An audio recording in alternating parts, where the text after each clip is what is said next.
Tá como agora. Tá gravando. Obrigada. Boa noite, pessoal. Bem-vindos à nossa segunda noite do minicurso O Cinema Crítico Social de Hayao Miyazaki. Nós estamos na nossa segunda e última aula, então eu quero saudar todos e desejar que vocês tenham uma ótima aula, que a gente aproveite bastante esse curso, seja de grande crescimento para a gente. Bom, lembrando de me reapresentar, né? Me apresentei na aula passada, mas vou me apresentar novamente. Eu sou a Alice. Eu sou bolsista de extensão do GELIC, que é o Grupo de Estudos de Literatura e Cinema. Antes da gente começar a nossa aula, eu preciso lembrar vocês de que vocês precisam seguir a gente nas redes sociais. Então, para ficar sabendo de todos os cursos que ainda vêm por aí, para verem também o que rolou, o que já tem disponível no Spotify e no YouTube de aulas, vocês precisam seguir a gente no Instagram. Nosso Instagram é @gelic_ufopa. Além disso, tem vários conteúdos extras lá relacionados à literatura e cinema. A gente também tá, como eu já falei, no YouTube, então as aulas que acontecem aqui são gravadas e disponibilizadas gratuitamente no YouTube. Então, se você perdeu alguma coisa, se esqueceu, ou se quer ver as aulas que já passaram, dos minicursos passados, você vai lá no nosso endereço no YouTube e procura lá suas aulas que estão todas gravadas. Também temos um canal no Spotify, que é Gelic Fopa, e também, né, na nossa conta do Spotify a gente tem uma playlist com as músicas favoritas dos Gelikers, que estão sempre sendo atualizadas. Se você quiser entrar em contato com a gente sobre qualquer outro assunto, ou sugestão de curso, ou qualquer outra coisa, você também pode entrar em contato via e-mail, gelic.projeto.fopa@gmail.com. Mas vamos apresentar também os nossos ministrantes dessa noite. A gente tem o Gabriel Feijão, que é bacharelando em Direito pela UFOPA. Eu, Alice Pereira, que sou licenciada em Letras em Inglês e licenciada em Letras Português. A gente tem a Suelen Aguiar, que é licencianda em História, e o César Cardoso, que é licenciado em Letras. Bom, eu acho que é isso. Eu devo lembrar vocês que ficarem à vontade durante essa aula. Ah, não, a gente tem um resumo aqui da próxima aula. A aula passada, a gente falou sobre uma introdução à obra do Miyazaki, né? A gente teve um resumo da vida e obra dele, e também uma contextualização sobre o Estúdio Ghibli, e quais as referências principais ali que ele usa em sua obra. Já na aula de hoje, a gente vai falar sobre política e sociedade na obra de Hayao Miyazaki, e a gente vai ter uma discussão sobre 3 filmes que a gente mandou no e-mail para vocês assistirem. A Viagem de Chihiro, de 2001, que a gente vai falar um pouco sobre representação feminina. Também temos Princesa Mononoke, que a gente vai falar sobre a luta em defesa do meio ambiente, e uma análise da representação antibelicista da guerra em Porco Rosso. Então, é sobre isso que a gente vai conversar hoje. Eu devo lembrar vocês que vocês precisam assinar a frequência que vai ser disponibilizada lá no finalzinho da aula no chat. Se você tiver alguma contribuição, alguma coisa que você queira comentar, você pode ficar à vontade, tanto para levantar a mãozinha para falar no microfone, como para escrever no chat. No final da aula, a gente vai ter uma conversa sobre os filmes e sobre a aula, então a gente vai abrir um espaço para ler o que foi comentado no chat e também para a gente conversar mais um pouco sobre a aula dessa noite. É isso, aproveitem, boa aula, e acho que vamos começar aqui com a Suelen. Oi. Você coloca lá no slide que tem a Chihiro, por favor?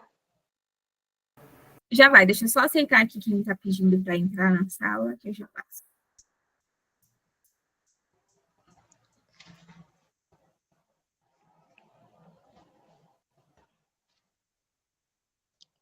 Boa noite, gente. Eu vou falar sobre o filme A Viagem de Chihiro, mais sobre a discussão sobre a representação feminina no filme. Então, para começar, a gente vai falar sobre a mulher no entretenimento em modo geral. Aí você passa, por favor, o slide. Isso. Bom, o entretenimento, os filmes, eles servem muito porque eles vão refletir a época, não necessariamente a época em que o filme está tentando retratar, se for um filme histórico, por exemplo, mas o pensamento daquela época. Então, no entretenimento, a gente pode ver como a visão sobre as mulheres elas vão mudando ao longo do tempo, ao longo dos anos, com base nos filmes, porque as mulheres elas são representadas no entretenimento, em várias obras, através da visão das pessoas que produziram, que estão por trás daquele filme. Então, a mulher no entretenimento ela é muito vista como um personagem secundário que vai servir de casal amoroso de interesse romântico para o personagem, para o protagonista. E a gente vai ver como isso vai mudar de acordo com a visão vai mudando durante os anos, com as conquistas e todo o movimento feminista. Só que para falar sobre a mulher no entretenimento, a gente também vai falar sobre o conceito de feminilidade. Bom, o conceito de feminilidade, ele está atrelado a características consideradas femininas, que é, por exemplo, a delicadeza, uma beleza característica, até a cor rosa e alguns tipos, sabe, estereótipos mesmo. Quando a gente fala de feminilidade, a gente está falando de estereótipos que são atrelados ao feminino.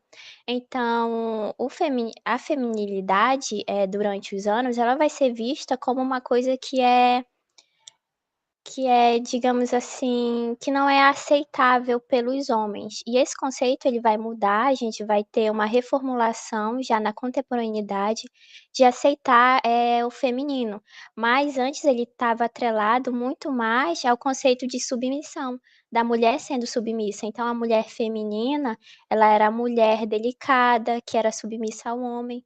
Mas a gente vai ter uma reformulação disso muito recentemente.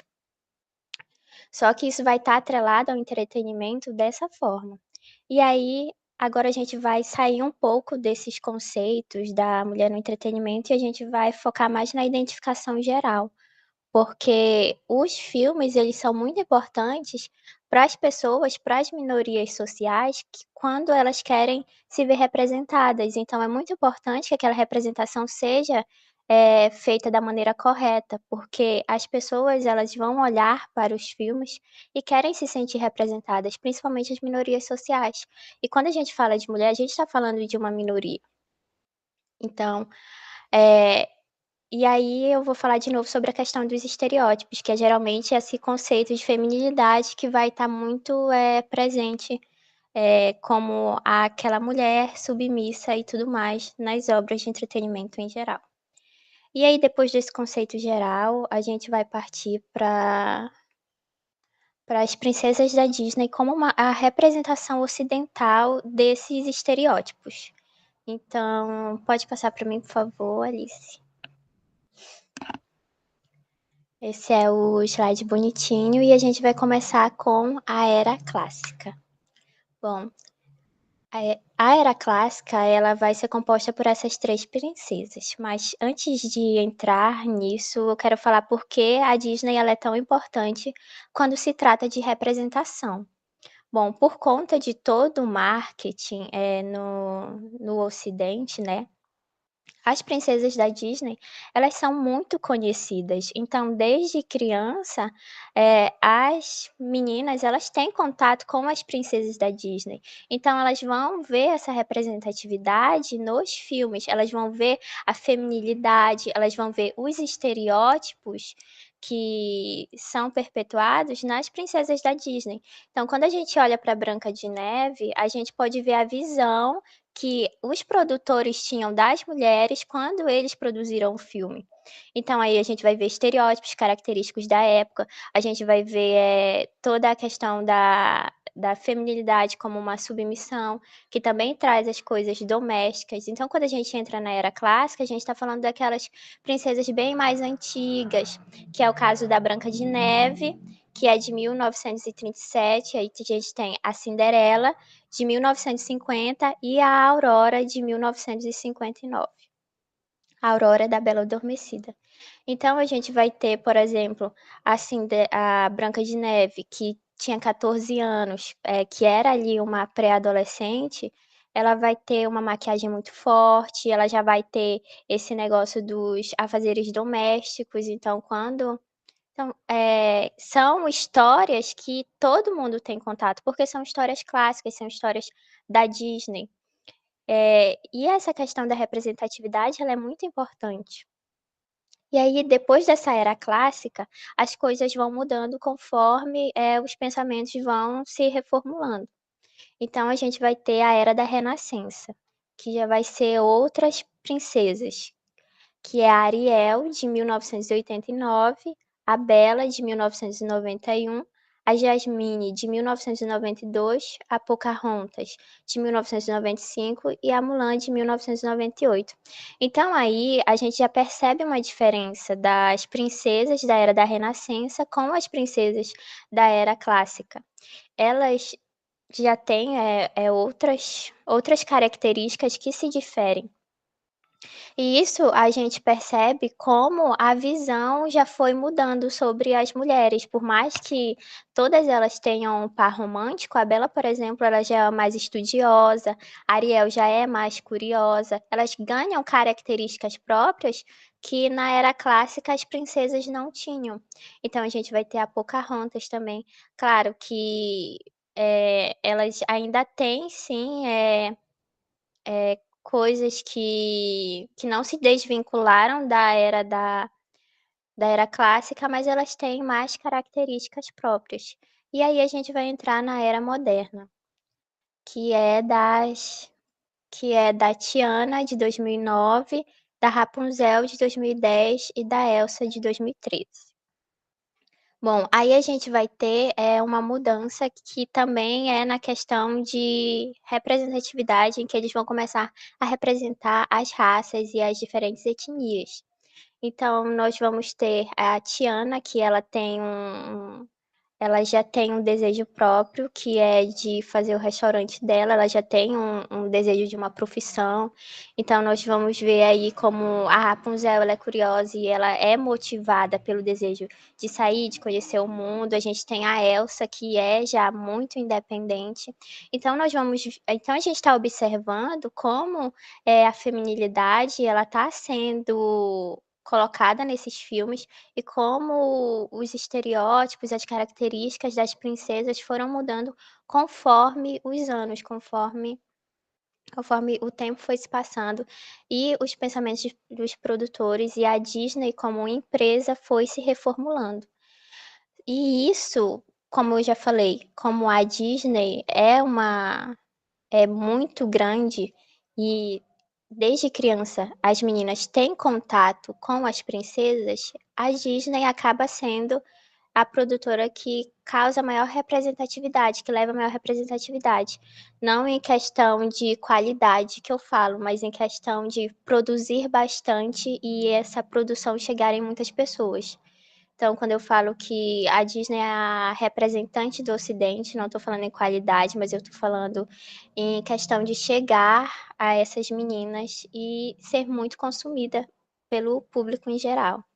E aí, quando a gente vai entrar na obra do Miyazaki, a gente vai entrar em algo totalmente diferente, porque a gente vai estar falando sobre o cinema do Oriente. Então, as mulheres do Miyazaki, que agora eu vou entrar nesse tópico. Para começar, eu quero fazer uma citação para vocês entenderem um pouco mais sobre o que o Miyazaki quer transmitir. Abre aspas. Muitos dos meus filmes têm fortes protagonistas femininas, garotas corajosas e autossuficientes, que não pensam duas vezes antes de lutar pelo que acreditam com todo o coração. Elas precisam de um amigo ou um apoiador, mas nunca de um salvador. Qualquer mulher é tão capaz de ser uma heroína quanto qualquer homem. Fecha aspas, Miyazaki 2013. Essa é uma entrevista que ele dá, que ele fala isso.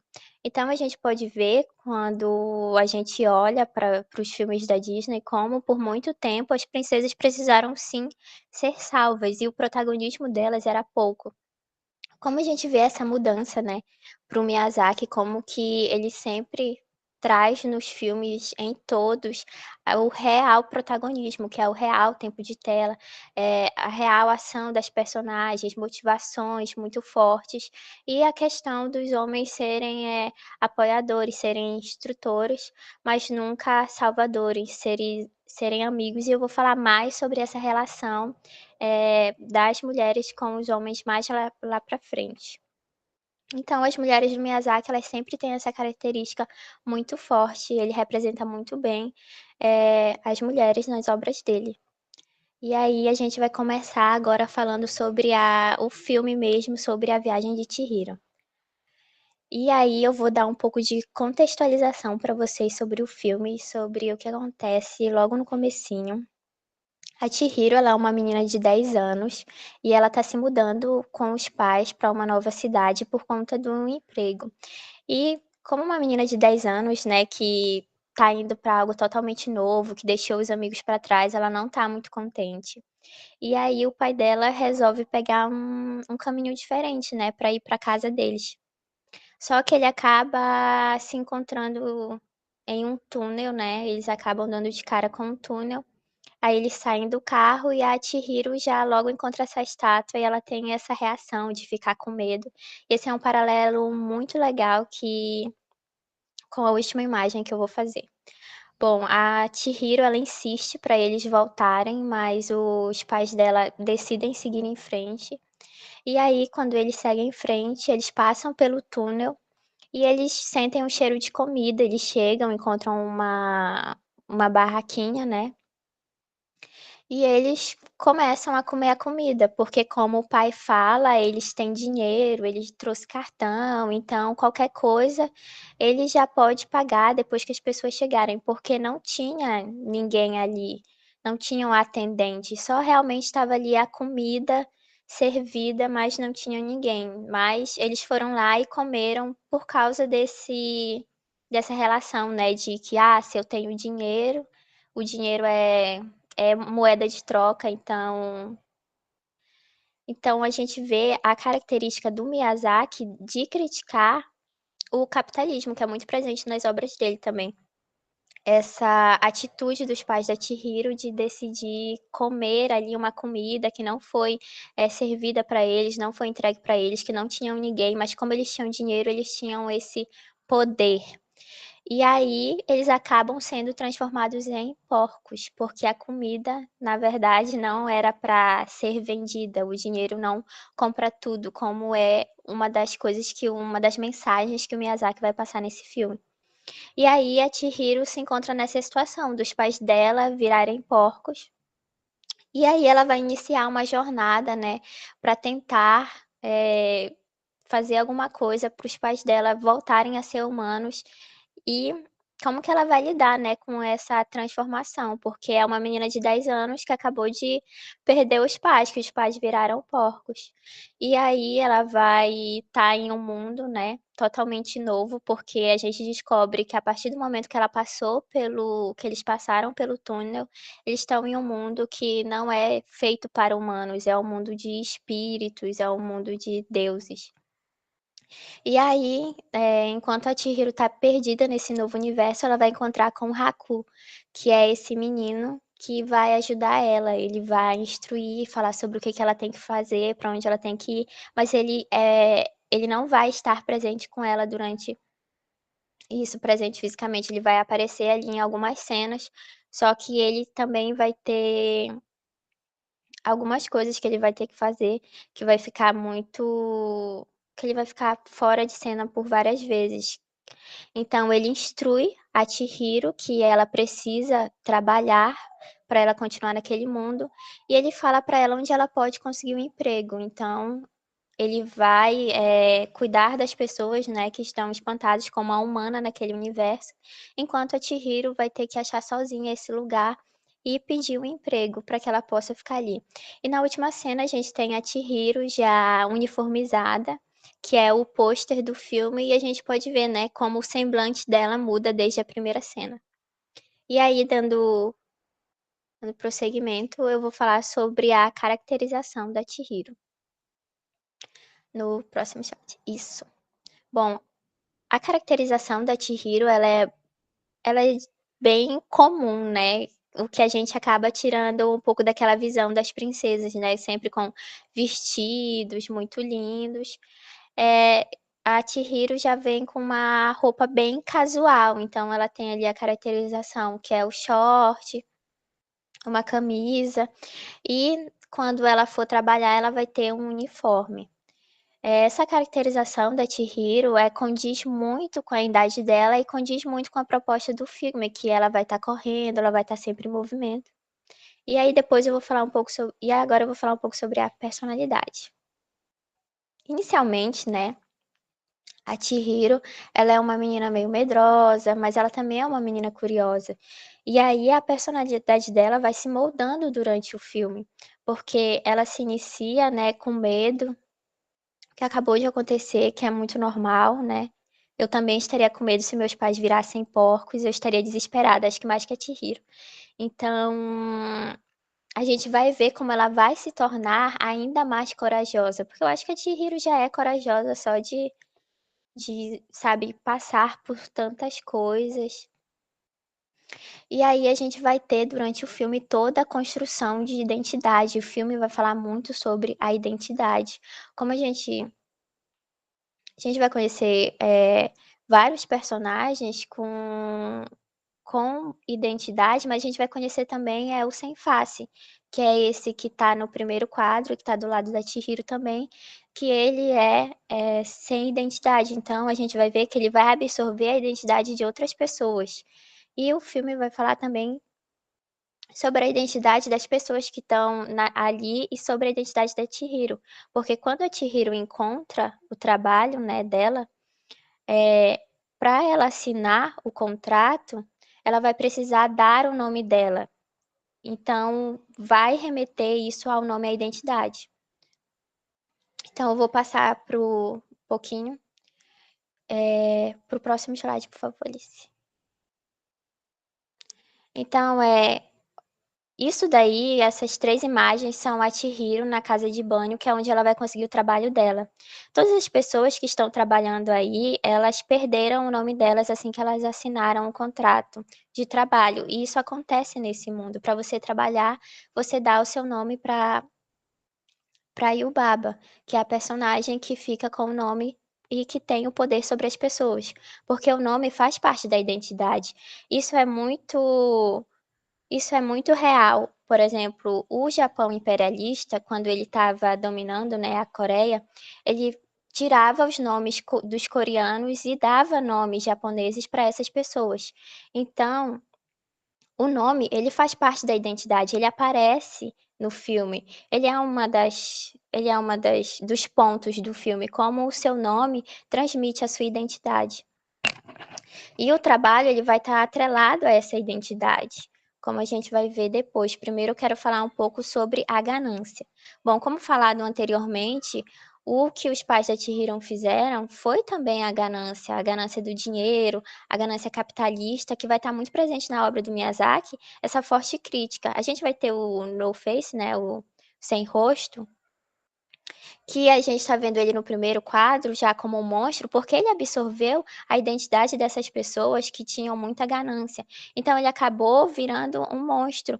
E aí ele vai oferecer, né, dinheiro para Chihiro, ouro, como a gente pode ver aí embaixo. E a Chihiro ela vai negar, porque ela não precisa desse ouro. O que ela está buscando é outra coisa, salvar os pais dela. E aí ele vai virar um monstro, né, que vai correr atrás da Chihiro e a Chihiro vai fugir. E nisso ela vai conseguir, né, dar um bolinho para ele que vai tirar todas essas impurezas. E conforme ele vai ficando perto da Chihiro, ele vai se tornando uma pessoa bem mais calma, porque ele está assumindo, né, um pouco dessa identidade da Chihiro.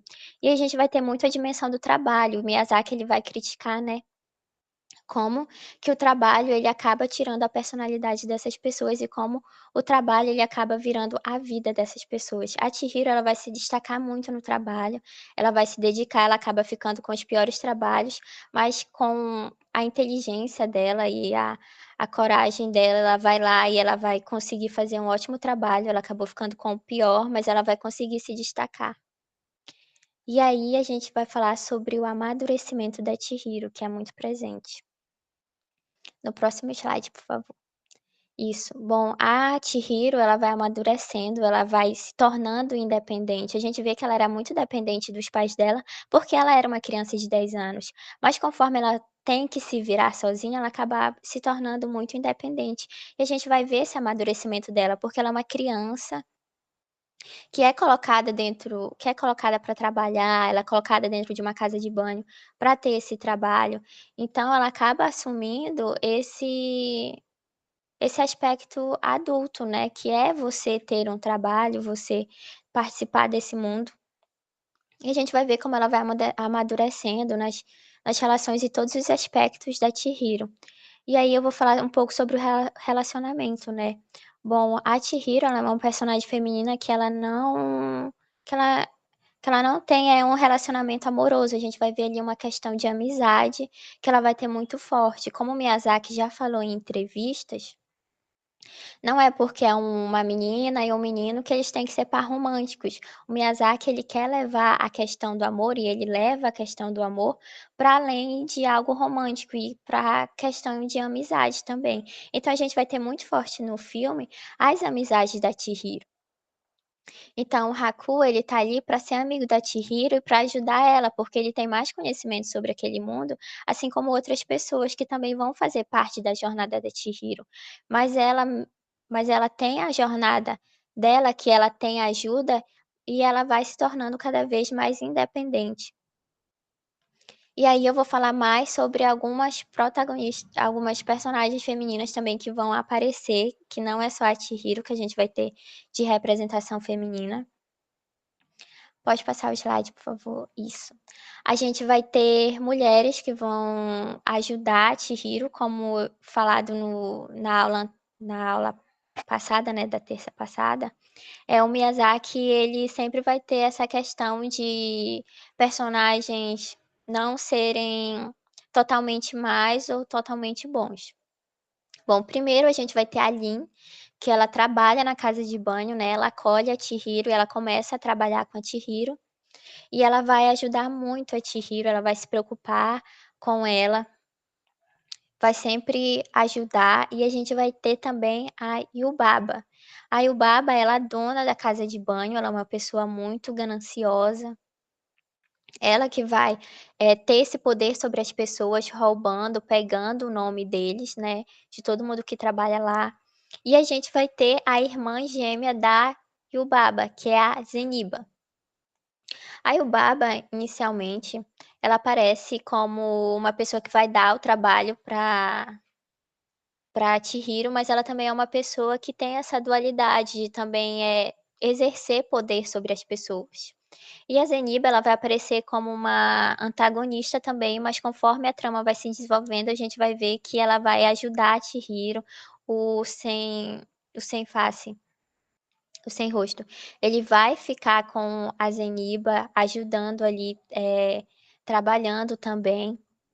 Então a gente tem, durante o filme, essas protagonistas, mulheres, que é a Yubaba, né, que ela representa o poder naquela casa de banho. Então, não é um homem que está sendo representado como chefe, é a Yubaba. A gente vai ter a Lin como ajudando ali a Chihiro, não são só homens, né, não é só o Haku, que vai ser o amigo que vai ajudar a Chihiro, a gente vai ver que a Chihiro também vai ter a Lin como amiga, e a gente tem também a Zeniba, que ela vai ser a antagonista do Haku. Então, a gente vê como essas mulheres, elas estão presentes, elas são representadas e como a Chihiro, ela vai ser muito bem destacada, porque nós temos o Haku, que não recebe tanto destaque quanto a Chihiro, que era uma das características que a gente tinha na era clássica, que eram que as mulheres elas eram retratadas, né, as princesas, com pouco tempo de tela, até mesmo que outros personagens. Mas aqui a gente vai ter as mulheres com dominância, né, de tela, e não é só a Chihiro que é uma protagonista feminina, mas a gente vai ter várias protagonistas femininas que vão ser muito importantes para a obra, que têm um papel muito importante e que exercem também o poder dentro daquela história. Então, para finalizar com o último slide, de A Viagem de Chihiro, a gente tem a Chihiro finalmente conseguindo, né, libertar os pais dela com muita coragem. Ela acaba ajudando várias pessoas nessa jornada dela. E a gente tem a despedida dela quando ela finalmente retorna para o mundo dela e a gente vê como tá todo mundo feliz se despedindo da Chihiro. Nós temos a Yubaba e a Zeniba como personagens complexas que vão também, que tem ali um negócio de amizade com a Chihiro, que não é muito amizade, né, mas é uma relação legal, que a gente vai ter esse desenvolvimento durante o filme. E é isso, a Chihiro é uma menininha muito incrível que traz muitas lições sobre identidade, sobre amadurecimento, que é muito legal de se ver. É isso, obrigada.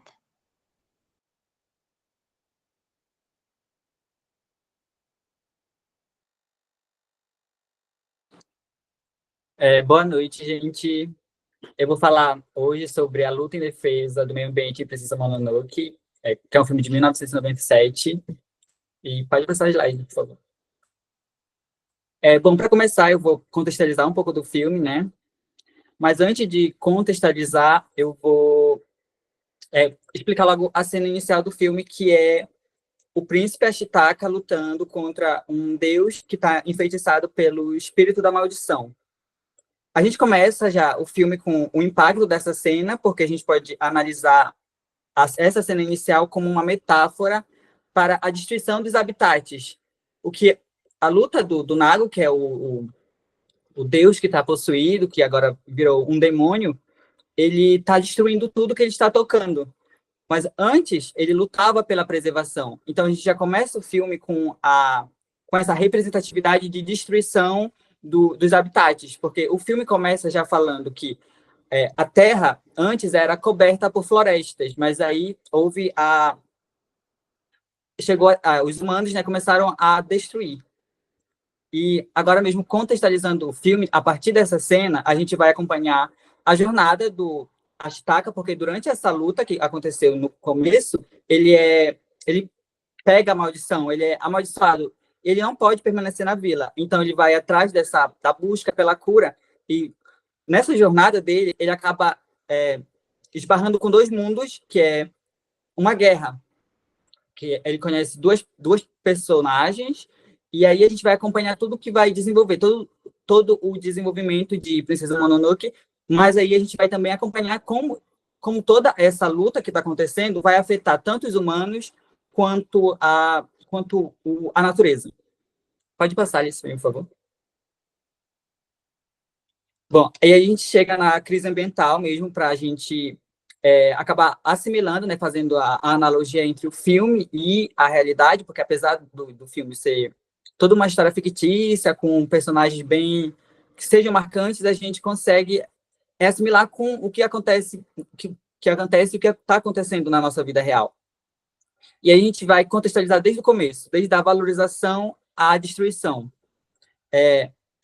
Logo no começo, né, do mundo, assim, como no filme fala mesmo, a Terra era coberta por floresta. E aí a gente vai ver os primeiros humanos, né, os primórdios. E Pode passar esse slide para mim, por favor? E com os primórdios, a gente vai ver que eles tentaram, por um tempo, viver em harmonia com a floresta, porque era dela que eles tiravam o alimento, todos os recursos para sobreviver. Só que tem um momento que isso vai mudar. Eles vão perceber que eles estão acima da floresta. E isso começa a acontecer com o descobrimento do fogo e a invenção de ferramentas. E quando eles começam a descobrir essas coisas, e toda a harmonia que existia entre humano e natureza vai acabando, porque eles vão começar a perceber que eles estão acima da floresta, vão querer ter domínio dela. Eles vão começar a criar autonomia, os humanos vão começar a criar autonomia e perceber, eu posso explorar mais coisas sem me preocupar com o que vai acontecer, porque eu tenho meios para me defender disso. Só que aí eles começam a explorar, começam a deteriorar de uma forma muito rápida. E aí que vai começar começar toda a crise ambiental, que começa mesmo de uma forma bem rápida, e aí a gente vai começar mesmo a perceber que a natureza não está ali só para a gente explorar, mas ela está ali também pela nossa sobrevivência. A gente depende dela, assim como ela depende da gente. Então, tem uma frase, né, que logo já passou bastante do filme, que a Moro fala para o Ashitaka, que é assim: as árvores gritam ao morrerem, mas vocês não as ouvem. Aqui deitada, ouço o sofrimento da floresta, né? E essa frase é bastante significativa, porque a partir do momento que a gente vai destruindo, eu vou generalizar mesmo, a gente vai acabando assim, seja jogando uma coisa no chão, um lixo assim, a gente vai destruindo aos poucos. E aí as pessoas, tanto a fauna e a flora e todo o resto vai começando a se destruindo. A gente tem consequências, né? A gente vai ver as consequências, a gente já percebe as consequências. E todo esse sofrimento que a gente não escuta, a gente vai sofrer silenciosamente por causa disso. A gente pode não escutar, mas a gente vai sentir na pele depois. A gente atualmente já está sentindo, né? E precisa que vai abordar muito sobre toda essa destruição e de como essas consequências vão afetar principalmente quem causa, que são os humanos. Pode passar, por favor. E tá, aí tem, né, toda a destruição já acontecendo, e aí que vai surgir uma necessidade das pessoas quererem parar tudo isso, né? As pessoas vão começar a criar consciência de tipo, se tem pessoas que querem destruir, a gente vai ter que ver a natureza mesmo como um sujeito que tem direito. A gente precisa tratar ela com respeito, assim como a gente precisa desse respeito. E aí que vai surgir os direitos da natureza, ou direitos da mãe terra, como também são chamados, que é ver mesmo a natureza como um sujeito que merece ter esse respeito digno. Porque se a gente vai explorar as coisas dela, vai pegar coisas da sobrevivência, a gente precisa também cuidar. E para isso ela precisa ter esses direitos de também ser respeitada, porque se a gente só ficar explorando e tirando e não respeitando, uma hora a gente vai acabar matando ela totalmente, e aí a gente não vai mais suprir tudo que a gente precisa que ela nos dê, porque a gente já não vai estar respeitando todo esse espaço, tudo que ela promove para a gente, né, que ela nos dá, a gente está explorando de uma forma tão agressiva, tão rápida, que uma hora ela vai, não quero mais, ela vai começar como a gente vai ver, mas como eu vou explicar mais à frente, a receber uma resposta dela, e não vai ser uma resposta positiva para tanta agressão, a gente vai receber uma resposta super negativa. A gente já está recebendo, inclusive, né? Atualmente a gente já está recebendo com todo o calor. A gente polui tanto que agora a gente precisa passar por ondas de calor extremas e a gente começa a reclamar. Mas se a gente mesmo respeitasse esses direitos que a natureza precisa ter, a gente não passaria por tantas dificuldades como a gente está passando. E aí, uma representação disso, eu coloquei na imagem, que é o Shishigama e os Kodamas. O Shishigama é o coração da natureza, como fala no filme, né? Ele é o dono de toda a floresta encantada, mas tem os Kodamas, que também são todos os seres, eles são os corações das árvores. E eles são as pessoas que são, no filme, eles são os espíritos, todos, o Deus e o espírito, que são bastante afetados. Que qualquer coisa eles vão sentir.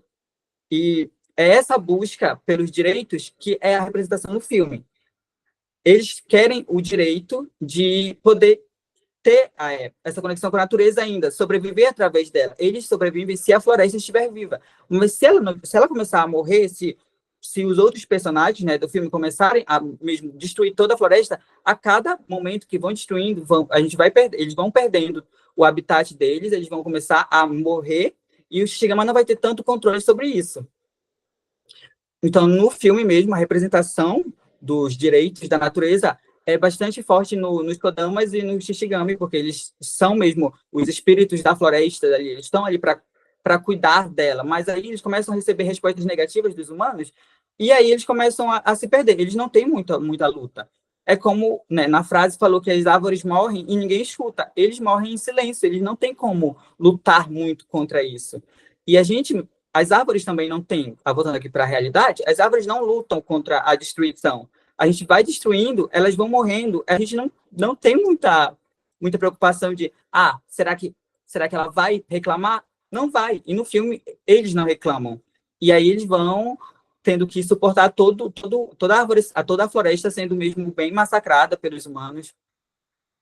E agora, voltando assim, tem duas leis, né, que são bastante fortes sobre sobre os direitos da natureza, que é a Constituição do Equador, que foi a primeira normatização que teve, que falou, não, a natureza é um sujeito que merece respeito e tem direito. Então, nós temos a Constituição do Equador, né, que vê a natureza como um sujeito que precisa desses direitos para toda a preservação, e a gente tem a Constituição de Bolívia, que já é mais voltada para os indígenas, para os povos originários, que obviamente eles são os que mais sofrem, né, porque é o ambiente deles, é o lugar deles ali. E aí a Constituição de Bolívia vem para proteger isso, vem para proteger a religião, a cultura mesmo. E no Brasil a gente tem uma lei que foi aprovada em 2016 em Pernambuco, no município de Bonito, que é a lei orgânica. E ela vê os rios e cachoeiras, né, de lá como sujeitos que têm esse direito. E devido a essa lei, eles acabaram recebendo mais proteção, mais cuidado, assim eles preservam mais a água.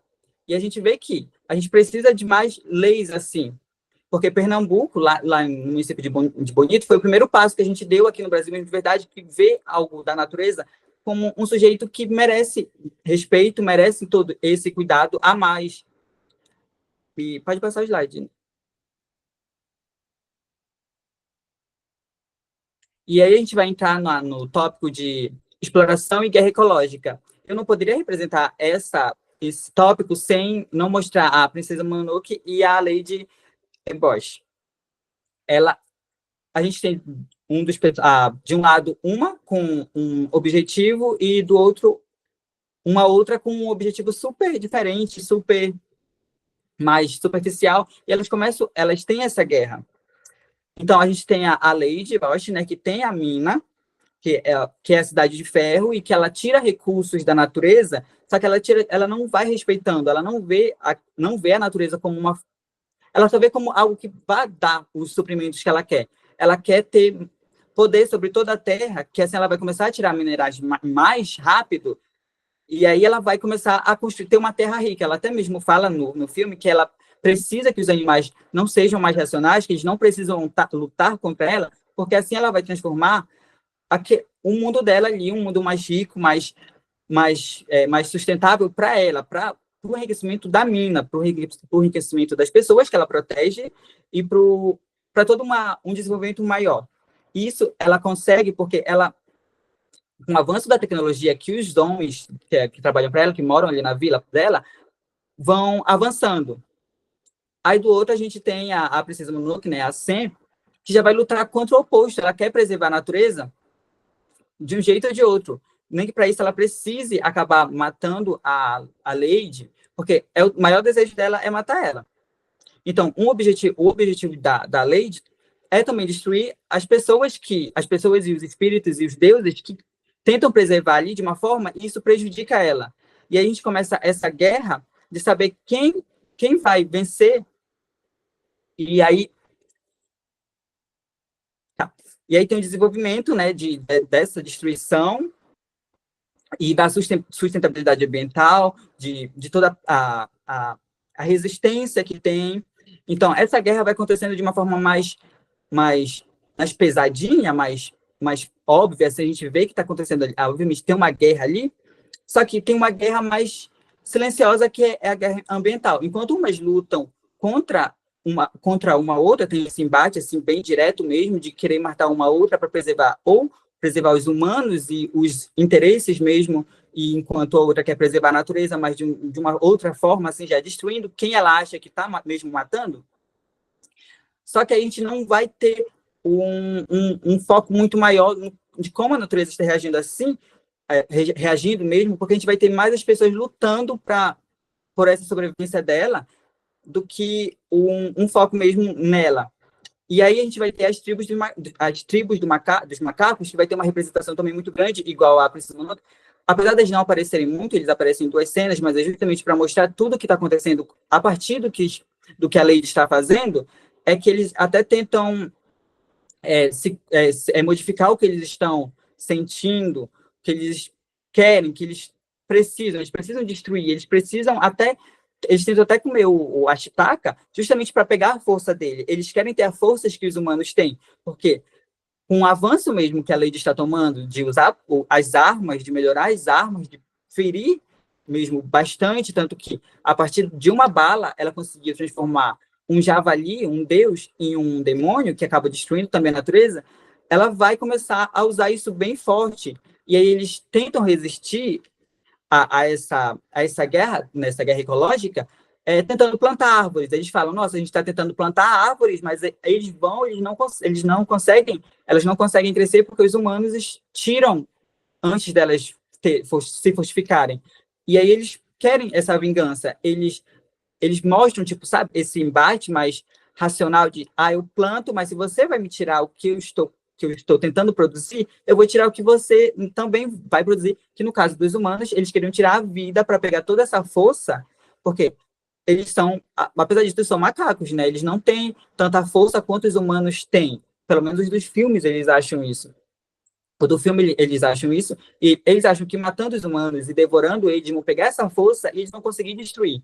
Porque se eles estão destruindo o que eles mais preservam, eles querem destruir o que eles mais querem. A única coisa que vai manter eles ali para essa destruição. Então, eles, de um lado, tem alguém que está tentando plantar, que são os macacos, né, tentar reconstruir toda a floresta do jeito deles, e do outro tem alguém que não está deixando isso acontecer, porque eles vão lá e acabam destruindo mais ainda. E enquanto a mina vai avançando, a floresta toda ao redor vai sendo destruída, e os macacos, a tribo dos macacos está tentando lutar contra isso, só que eles não concordam do jeito que os outros deuses, as outras tribos estão tentando lutar também, e eles acabam nesse embate mais de tipo, eu tô certo, eu quero fazer isso do meu jeito para proteger a natureza, mas eu não concordo com o jeito que você está tentando proteger a natureza. Então a gente tem esse embate também de ideias que não são tão iguais, apesar de ser o mesmo objetivo. E aí mostra essa inimizade de uma pauta que era para ser igual, mas aí tem toda essa divergência de ideias. A gente vai ver isso mais para frente também, quando chega a tribo dos javalis, e eles querem já ir para cima, não, mesmo que seja a última guerra deles com os humanos, eles vão querer ir para cima e transformar essa guerra em algo mais tipo, ou é a gente ou é eles. Enquanto a Princesa Mononoke, ela quer mais igualdade nisso, mas tipo, ela acha que destruindo só a Lady, ela vai parar com tudo. Os macacos acham que roubando a força, matando os humanos e pegando a força deles, eles acabam com isso também, e os javalis, eles vão, tipo, ou é a gente ou é eles. Então, toda essa guerra, toda essa exploração que acarreta a guerra é muito forte com o decorrer do filme. A gente vai explorando mesmo o filme, e essa exploração, tanto da natureza mesmo, quanto da força dos humanos, dessa natureza toda, a gente vai vendo como isso vai se fortificando a cada segundo que o filme vai passando. A gente vai ver que a exploração ela é tão pesada que tudo que era antes tão bonito vai acabando se perdendo, inclusive a própria força dos animais, a própria mentalidade. Eles são racionais ali, mas eles acabam agindo de formas irracionais para tentar preservar tudo que eles mais tinham. Só que eles não percebem que eles estão se autodestruindo. Pode passar, por favor. E aí, né, a gente já falou um pouco e já mostrou um pouco dos personagens, mas agora a gente vai precisar ter um enfoque principal neles.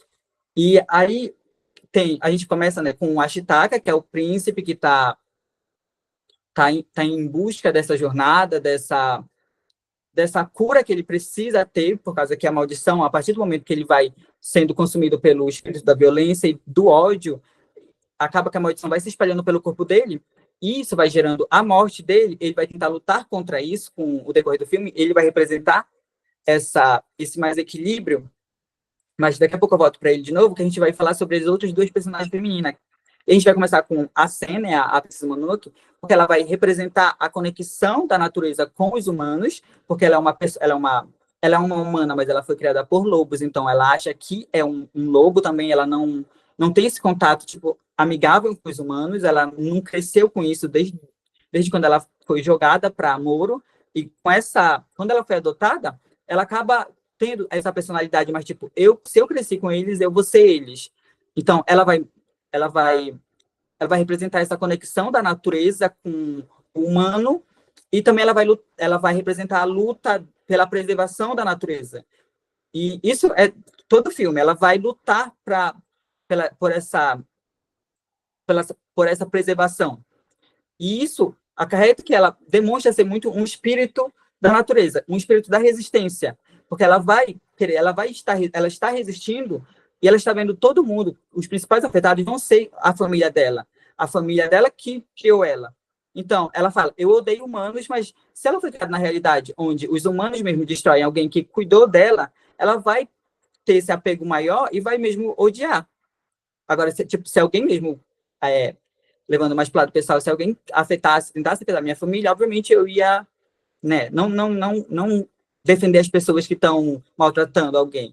Principalmente quem eu amo. Ela ama a família dela, apesar de ser lobo, e ela cresceu num ambiente assim da floresta, em toda essa presença mais espiritualista, mais deuses, e ela é filha de uma deusa, né, que é a Moro, e quando ela percebe que isso está afetando eles, o habitat que eles estão morando, tudo que ela vê como lá está sendo destruído por uma outra mulher, ela vai querer buscar ela vai ter essa resistência, ela vai mostrar esse lado mais lobo dela. Só que ela vai começar entrando em conflito, a gente vai vendo com o desenvolvimento do filme que ela vai começar a entrar em conflito quando todo mundo começa a se reunir, cada personagem vai falar que, apesar dela ser criada por lobos, ela continua humana. Tanto que chega um momento do filme que ela pergunta para o Javali, ela não entende porque ele falou que ela não entendia porque ela não era nem um animal nem um humano. Aí ela se questiona. Então, a gente vai também ver essa busca do conhecimento pessoal dela. A gente vai ver esse crescimento pessoal dela mesmo. No começo, a gente é apresentado por uma menina que foi criada por lobos e que acha que é lobo, mas daqui, aí passa um pouco do filme, a gente vai começar a perceber que ela já está começando a tentar buscar mais o que antes ela perdeu, e todo esse autoconhecimento eu também sou humana, mas eu estou lutando contra eles. E ela vai começando a ter esse crescimento mais pessoal, apesar de não ser muito, muito, muito foco do filme, a gente consegue perceber que ela está se autoconhecendo, porque ela vai começar a se questionar, as personagens vão começar a questionar ela, e a gente é obrigado, a gente que está assistindo é obrigado a também questionar todos esses pensamentos, porque a gente está lidando com uma menina que foi criada por lobos, mas a gente sabe que ela é humana, mas ela não quer aceitar toda essa história dela, justamente porque tudo que ela vê dos humanos é algo negativo, e ela não quer fazer parte disso, ela não quer ser humano justamente por causa de tudo que eles estão causando. E aí, do outro lado, já temos uma personagem bem oposta, que é a Lady Bosch, e ela vai ser a figura capitalista. Eu falei um pouco que ela usa mesmo de todos os recursos da natureza do filme, como ela vai degradando mesmo, ela não vai pensando, ela vai querendo, enquanto ela vai construindo todo o império dela na mina, na cidade de Ferro, ela vai querendo tirar mais, ela precisa de mais para manter todo mundo que vem ela como a salvadora deles, e ela precisa disso, ela quer enriquecer, ela quer ter uma terra rica, mas ela quer ter uma terra rica que não lute contra ela. E aí vai começar, e aí com os avanços, né, que ela vai tomando de armas, vai construindo todo esse império dela, mas a partir da violência que ela está indo atrás, ela vai levando à destruição, e aí ela vai tendo a resposta que ela não queria. E aí aí volta ao tópico da guerra, porque toda essa ganância que ela tem, que ela é muito gananciosa, ela vai vendo que a natureza não é tão passiva quanto ela esperava que fosse, e ela não vai ter o que ela quer muito, porque a natureza vai começar a ser mais agressiva com ela. E aí a gente tem a figura capitalista, né, a figura mais gananciosa, que mais vai querer destruir a natureza, a figura exploradora, e a gente vai ter, do outro lado, a Sen, que vai ser uma figura mais, apesar de ser agressiva, ela vai estar lutando pela preservação da natureza, e aí o Ashitaka entra no meio dessas duas personagens, porque ele vai representar a ponte entre elas duas.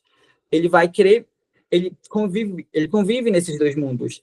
Tanto ele entende tanto os direitos da Lady quanto os da Sen, mas ele não demoniza nenhuma delas.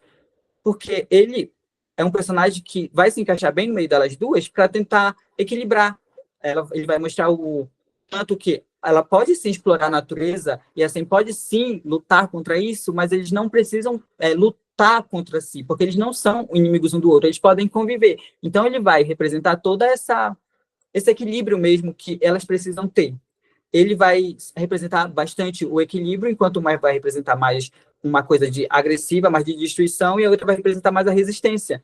Enquanto uma está agredindo, a outra está resistindo, mas aí ele vai entrar ali como um equilíbrio. Vocês não precisam lutar, vocês podem conviver juntas. Então ele vai tentar ser mais essa ponte que elas precisam atravessar e se unir.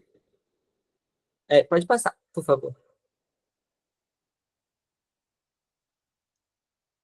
E aí, agora a gente vai entrar nos tópicos mesmo da obra, que vai começar a abordagem, que é o uso das imagens explícitas, a quebra do maniqueísmo e a natureza humana e a resposta que ela vai ter e o significado do desenvolvimento sustentável em todo o decorrer do filme. Pode passar, Alice. Bom, nas imagens explícitas, o filme vai mostrar muita coisa explícita, né? A gente vai ver que é um filme que vai mostrar a guerra em todas as suas faces. Logo no começo, depois que o personagem Ashitaka, ele é expulso da vila que ele mora, que ele era o príncipe, né? E ele já vai... E quando ele começa a criar mesmo o espírito de violência e também de ódio, ele vai tendo uma força que é mais sobrenatural, porque vai tomando o corpo dele, ele vai ficando mais forte. E com isso, ele vai começando, a partir do momento que ele vai, essa coisa de violência mesmo, apesar de ele estar se defendendo, ele ainda vai estar agredindo as outras pessoas, vai começar a mostrar as coisas mais reais, mas tipo, ele tá com uma flecha, o braço do cara sai e isso não é censurado, porque vai aparecendo a cabeça, aí, tipo, as partes são decapitadas, essas são imagens mais gráficas, mais violentas, e isso está presente em todo o filme, e o uso delas é bem importante, porque o Miyazaki, ele quer impactar com o filme, ele quer mostrar toda essa violência, apesar de ser algo mais, apesar de ser do ambiente, tipo, destruição de árvores, mas ele vai querer mostrar essa violência também nos humanos, e como essa guerra é mesmo violenta, tanto a guerra da natureza quanto a guerra dos humanos. Ele vai querer mostrar tudo na melhor face possível, para que as pessoas mesmo entendam que é um filme que, apesar de toda a magia, de toda a beleza assim mesmo, né, visual, ele também quer impactar, ele quer usar essa beleza contra a gente, para a gente mesmo ficar impactado. Tipo, a gente vê uma cabeça sendo decapitada, braços sendo decapitados, ou até mesmo essa parte aqui do filme, que é quando o Otaku, acho que é o Toko, está sendo possuído, está sendo já todo interferido para virar um outro demônio da maldição. A gente vai ver algo mais chocante, a gente vai ver como ele está sendo destruído por dentro, de dentro para fora, a gente vai ver as penetrações que toda essa queimação, toda essa algo mais sangue, mais destruição mesmo da figura humana, da face, tipo, ele está sendo deformado, e a gente está acompanhando isso da forma mais clara possível, porque o Miyazaki não quis preservar a gente dessa situação, ele quer mostrar uma coisa mais real, ele quer mostrar algo que vai impactar, que a gente não vai esquecer, porque se por exemplo, se a gente está cortando uma carne, a gente vê todas essas faces, e é isso que ele quer trazer toda algo mais realidade de animais sendo baleados, animais sendo explodidos, peles de animais mesmo sendo usadas pelos humanos para se disfarçar, e a gente vai ver animais mesmo sendo perfurados, a gente vê a Moro sendo perfurada, o javali no começo, ele tem uma parte que sai toda essa pele dele, a gente vê, ele tá todo deformado, a gente vai ver algo muito mais gráfico, mais violento, mas não é algo que tipo, não é algo que a gente merecia mesmo, a gente tem que ver aquilo para a gente entender mesmo como que o filme vai abordar toda essa violência, mas ele vai abordar de uma forma mais que tem um peso maior para a gente entender. Os animais estão sofrendo, eles estão sofrendo toda essa violência, a gente tem que ver toda como isso acontece. Não adianta ele ficar na palavra de os animais estão sofrendo. Não, a gente vai ver tudo, a gente vai ver. Na guerra contra os javalis mesmo, é algo que a gente vai acompanhar muito. Pode passar o slide.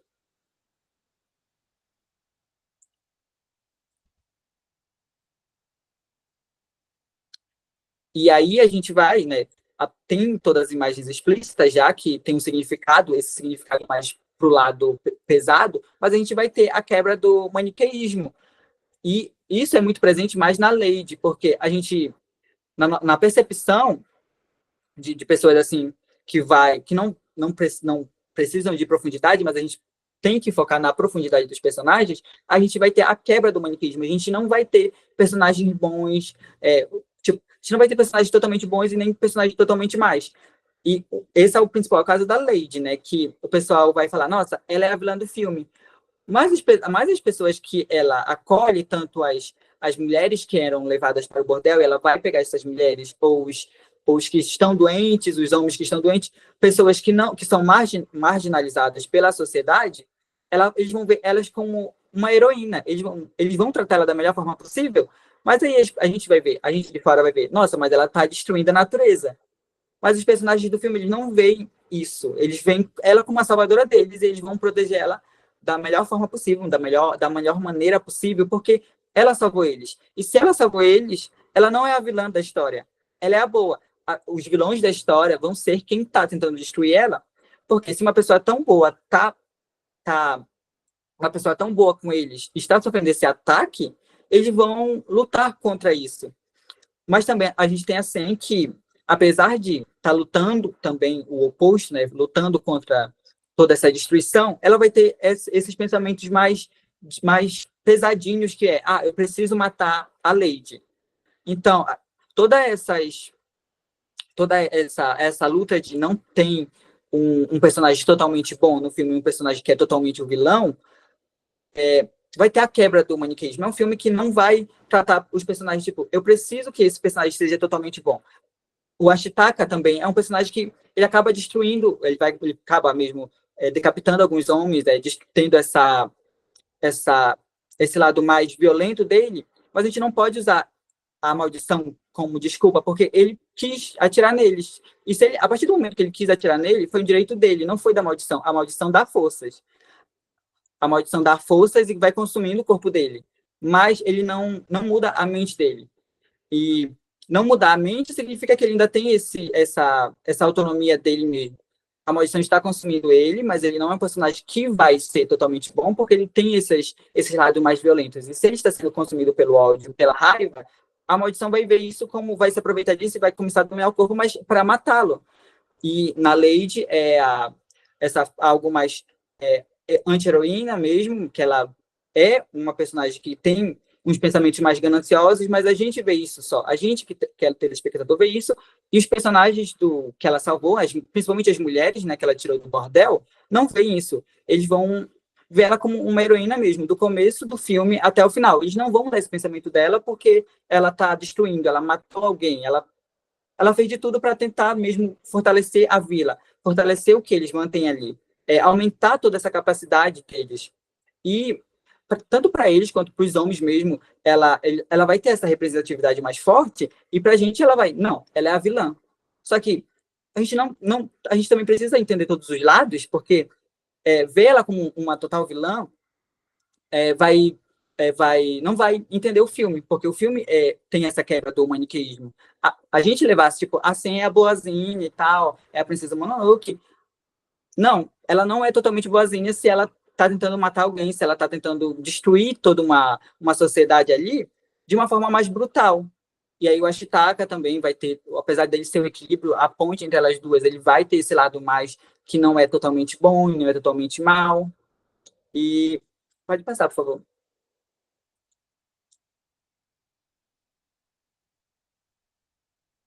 E aí vai ter a guerra mesmo, o foco da guerra, e a gente precisa focar na guerra mesmo dos humanos contra a tribo do Javali, porque é o ponto principal do filme para acarretar toda todo o que antes era no começo, né, que era consumir toda a floresta, derrubar, matar o deus, o Shishigami, que é o coração da floresta, é o dono da floresta sagrada ali, e a gente vai ter essa luta, a natureza humana, né, que já mostrou, que eu já falei um pouco sobre a natureza humana, apesar de não ter falado mesmo com propriedade. Agora a gente vai focar na natureza humana e na resposta que essa natureza vai ter. A natureza humana, ela é algo que é muito presente nas nossas vidas. A gente tem uma natureza mais forte. E levando isso para o começo, assim, de toda a autonomia, da gente querer ter domínio da natureza, das florestas, a gente querer ter domínio de todos os recursos, assim como a lei quer ter, a natureza vai nos dar uma resposta. A resposta dela vai ser mais crucial, porque a gente depende dela para sobrevivência, mas a gente não trata ela com respeito. E no filme é assim, eles vão querer, a tribo dos javalis vai querer ter essa resistência para dar essa resposta que a Lady queria. A Lady quer ter o controle da floresta, quer lutar, quer matar, para tirar tudo que ela precisa, para enriquecer a terra, mas eles estão tentando sobreviver. Eles já perderam alguém, né? A tribo dos javalis já perderam alguém, eles não querem perder mais coisas. Aí eles vão ter, né, o embate de tipo, ou é matar ou é morrer. E aí começa a guerra mais violenta, assim, entre humanos, mais presente. Antes do que era algo mais de palavras, uma guerra uma guerra mais fria, agora vai ser uma guerra mais mesmo com humanos versus animais, humanos versus natureza, porque vai ser algo mais focado, porque os animais vão se revoltar e vão começar uma guerra mesmo, eles vão para cima. E aí vai ter as imagens mais gráficas deles sendo baleados, deles sendo explodidos, e aí a gente volta para o uso das imagens explícitas para toda a contextualização das cenas, para ver algo que é algo mais que precisa mostrar mesmo, né, do que acontece na guerra. E aí a gente vai ver isso. A Lady vai representar a natureza humana de uma forma mais gananciosa, de algo mais exploradora, de uma guerra mais mesmo sanguinária. E aí vão ter os animais que vão se preservar contra isso, vão querer lutar contra essa destruição, vão resistir a isso, e aí eles vão para cima. Eu preciso focar em uma das cenas muito importante, que os javalis eles começam a pintar, né, se pintar, e isso eu acho que traz uma simbologia, trazendo mesmo, acho que talvez para o meu lado mais pessoal, isso traz uma simbologia aos indígenas, aos povos originários, que eles usam o grafismo para eles como forma de proteção. E aí tem uma cena que os javalis, antes de ir para a guerra, eles começam a se pintar. Então, se a gente for pegar e trazer isso mesmo assim, a gente vê que as pessoas que mais lutam no momento mesmo para se preservar, para preservar a natureza, para preservar o ambiente que eles tiram, que eles moram, que eles se sustentam, são os povos originários, são os indígenas. E os indígenas usam o grafismo como forma de proteção. Então, tipo, cada povo tem a sua própria pintura, seu próprio grafismo. E os javalis, eles começam a se pintar. Tem a cena, eu acho uma cena muito linda que eles começam a se pintar para se diferirem. Então, eles vão assim para a guerra já com essa pintura, e toda essa representatividade é muito importante. É muito importante se a gente for tirar as camadas. E é isso. Pode passar, Alice.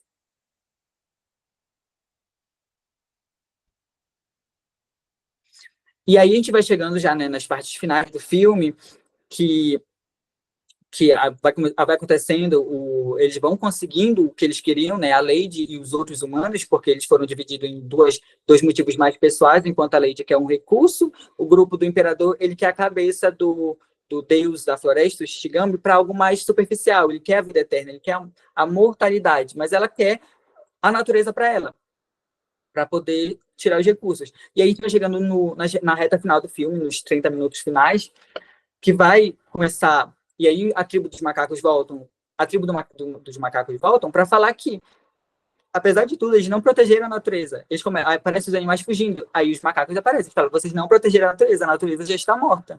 Só que a natureza ainda não estava morta, mas eles já sabiam que ela ia morrer a partir do momento que os humanos começam a avançar para dentro dela mesmo, para chegar até a Lagoa Encantada, onde Deus vive, E aí eles já sabem que a natureza não tem mais tanta resistência.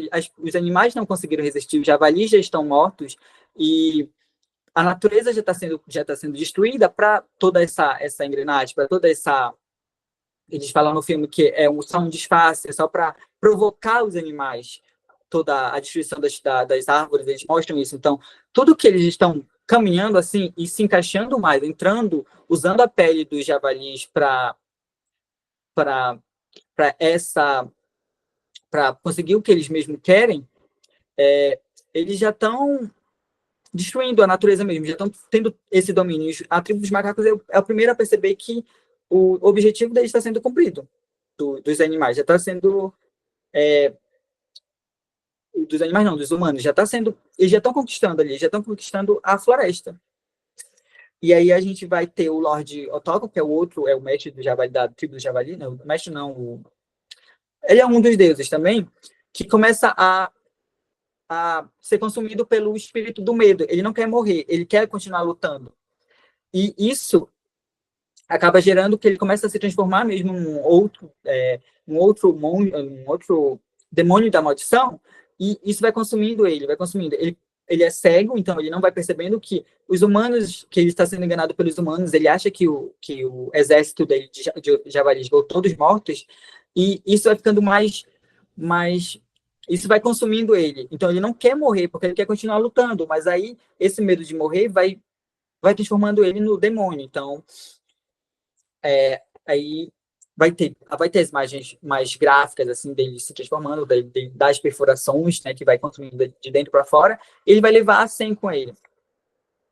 E aí tem um pedido de desculpas do Ashitaka para Sen, quando já teve toda a destruição mesmo, que o Shishigami já foi decapitado pela Lady, já teve toda a contextualização mesmo desse final ser mais agressivo, de eles conseguirem os objetivos dele, apesar de destruir absolutamente tudo, porque a partir do momento que o Shishigami que ele é decapitado, ele começa a se transformar em algo que vai destruir toda a natureza. E aí tem a cena do Ashitaka com a Sen, que ele acaba pedindo desculpa porque ele não conseguiu seu equilíbrio, ele não conseguiu encontrar uma forma pacífica de manter os dois mundos ali mais unidos, mais conectadinhos ali, mais paz e amor, porque a gente vai ter a natureza humana ainda. A natureza humana não vai ser parada porque um príncipe amaldiçoado quer. Ele tenta, apesar dele tentar muito, ele não vai conseguir ter essa autonomia de outras pessoas. Então ele vai pedir essa desculpa como forma de pedir desculpa mesmo, né, para falta de cuidado, de falta de mais pessoal dele. Ele está se sentindo culpado porque a representação dele ali no filme é o equilíbrio, só que ele não manteve esse equilíbrio. E aí vai ter a destruição de tudo, a gente vai começar a ver mesmo a floresta toda morrendo, os espíritos todos morrendo ali, e vai ter essa destruição, vai mostrar tudo, porque os humanos conseguiram o que eles queriam, mas agora vai ter as consequências, e as consequências vão ser bem graves, porque os humanos são os mais afetados por algo que eles mesmos causam. Eles vão tirando, eles querem esse sustento, mas eles não vão pensar no que vai acontecer se eles forem sendo bem violentos contra isso. E aí obviamente vai ter um final bonitinho, que é eles devolvendo a cabeça, né? A imagem é eles levantando a cabeça, eles sendo consumidos pela maldição que o Ashitaka tem. No começo, eles estão sendo consumidos totalmente, mas eles estão devolvendo a cabeça do Shishigami para ele. E aí vai ter esse final, que tanto a mina, que era o principal objetivo da Lady, já está destruído, já foi destruído. Tudo que eles lutaram durante o filme para conseguir, nos minutos finais, foi tudo destruído, porque é algo superficial. E o Miyazaki quis mostrar isso, que tudo que a gente vai construindo, a gente não vai manter se a gente não cuidar.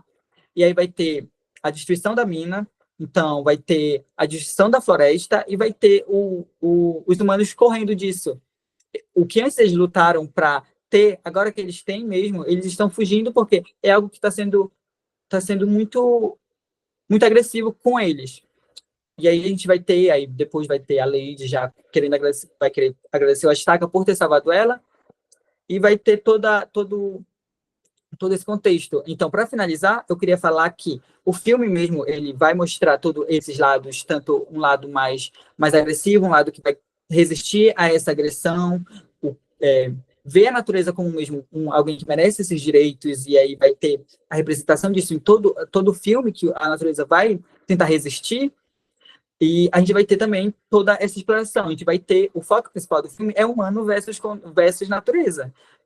O filme vai mostrar isso, vai mostrar do começo ao fim que a natureza e os humanos conseguem conviver juntos, mas os humanos, eles querem ter domínio mesmo sobre a natureza, eles não querem respeitar o que ela precisa, não querem respeitar de uma forma mais cuidadosa, eles querem mesmo algo que seja super faturado para eles, mas eles querem tirar de uma forma super agressiva, super sem ligar para as consequências. E quando as consequências chegam, eles começam a se questionar mesmo, tipo, eu sei que eu fiz isso, mas em prol de quê? Se tudo que eu lutei para ter foi destruído pela própria natureza. A gente citar exemplos como Chernobyl, o que aconteceu aqui no Brasil as barragens de Mariana e Brumadinho, são coisas que acontecem ao decorrer. A gente não pode culpar a natureza de ter feito tal coisa ou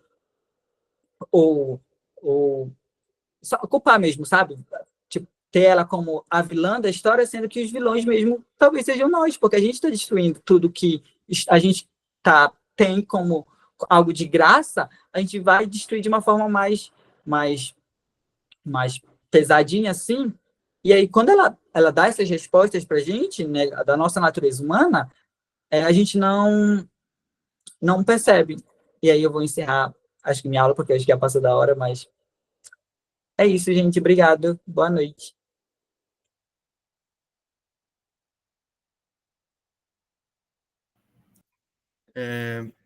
Bom, gente, boa noite. Eu vou falar agora, vou fazer um pouco uma análise da representação antibelicista da guerra em Porco Rosso, que é um filme do estúdio Ghibli, é um filme do Hayao Miyazaki de 1992. Aliás, passa o slide para mim, por favor.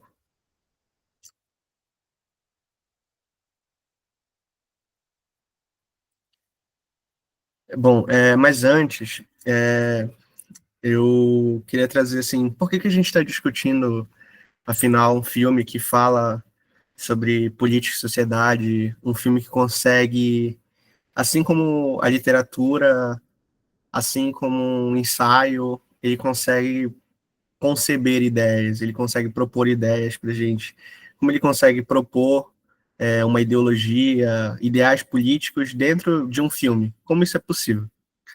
E aí, em 1948, um teórico do cinema, um crítico de cinema chamado Alexandre Astruc, ele escreveu um texto para a revista Carreira do Cinema chamado Uma Nova Vanguarda, a câmera estilo.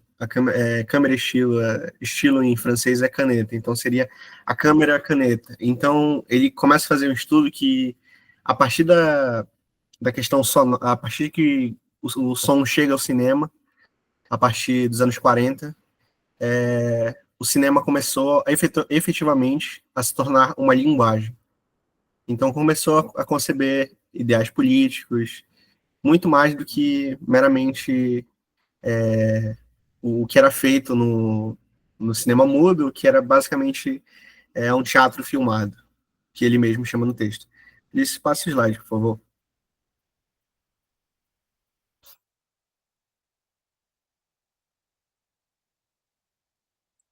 E aí aqui tem a citação do texto dele que eu vou ler aqui. Ó. O cinema está a caminho de tão simplesmente tornar-se um meio de expressão. Isso o que foram todas as artes antes dele. Isso que foram, em particular, a pintura e o romance. Após ter sido sucessivamente uma atração de feiras, uma diversão análoga ao teatro de boulevard, um meio de conservar imagens da época, ele se torna pouco a pouco uma linguagem, ou seja, uma forma pela qual um artista pode exprimir seu pensamento, por mais que este seja abstrato, ou traduzir suas obsessões do mesmo modo como hoje se faz com o ensaio ou romance. É por isso que eu chamo esta nova era do cinema câmera estilo. Ele escreveu isso em 1948. E a gente vê que, assim, isso é muito presente na obra do Miyazaki, né? Tanto os outros colegas falaram, a Suelen e o César, né? falaram muito, e a gente falou, inclusive, na primeira aula, por exemplo, dessa parte dele fala de traduzir suas obsessões, por exemplo, aqui no texto do Astruc, ele fala de traduzir suas obsessões. A gente não, acho que foi a Suelen que chegou a falar sobre, por exemplo, o gosto dele, o fascínio dele por aviões, e como ele conseguiu transmitir esse fascínio dele, traduzir esse fascínio dele em vários filmes dele que falam sobre voo, o Porco Rosso, que é sobre aviões, sobre aviação em geral, e diversos outros filmes, Serviço de Entrega de Kiki. Então, a gente vê que isso está muito relacionado. E essa questão da política, que está intrínseca na obra dele, né? O César e a Suelen falaram muito bem, né, sobre essa questão, tanto da representação feminina, tanto da defesa do meio ambiente. Então, a gente tem, a partir desse texto do Astruc, uma ideia mais ou menos que como que o Miyazaki ele consegue transpor o que ele pensa, né, as ideias que estão na mente dele para o cinema, né? Então, é muito interessante a forma que ele trabalha isso. Aí, o Astruc, passa o slide, por favor. O Astruc, ele fala de ele cita muitos filmes nesse texto dele de 48. Mas, assim, o filme que eu trouxe foi o Cidadão Kane. O Cidadão Kane é um filme de 41, eu citei na primeira aula, inclusive, é um filme do Orson Welles. E aí, por exemplo, como que essa questão da linguagem do cinema está associada, por exemplo, à cena de um filme, né? Essa questão política, né? Então, por exemplo, aqui a gente tem essa cena, que é uma cena muito clássica desse filme, Cidadão Kane, que é uma cena que a gente vê aqui, para quem não sabe o contexto, nós temos aqui essa mulher aqui, e esse homem aqui de trás, aqui, que está um pouco mais, que ele está em pé, eles são um casal.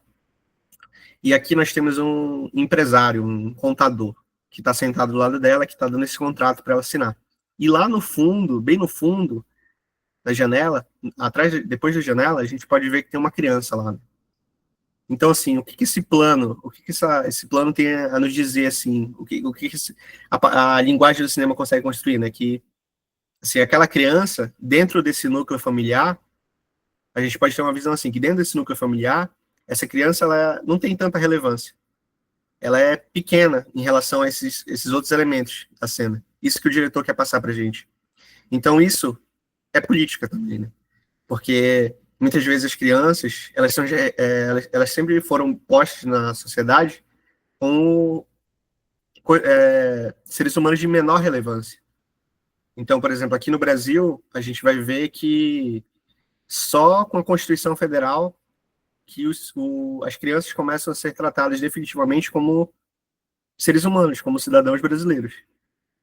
Então, é o que o Astruc fala, é a construção de uma linguagem, é o cineasta, o autor no cinema, conseguir transmitir uma ideia, assim como o escritor de romance, o escritor de um ensaio, ou um pintor, né? Porque isso aqui, esse plano aqui, e a cena em si, nada mais é que pintura em movimento, como se fosse uma pintura em movimento. É a transmissão de uma ideia em um plano cinematográfico. Pode passar o slide para mim, por favor, Alice.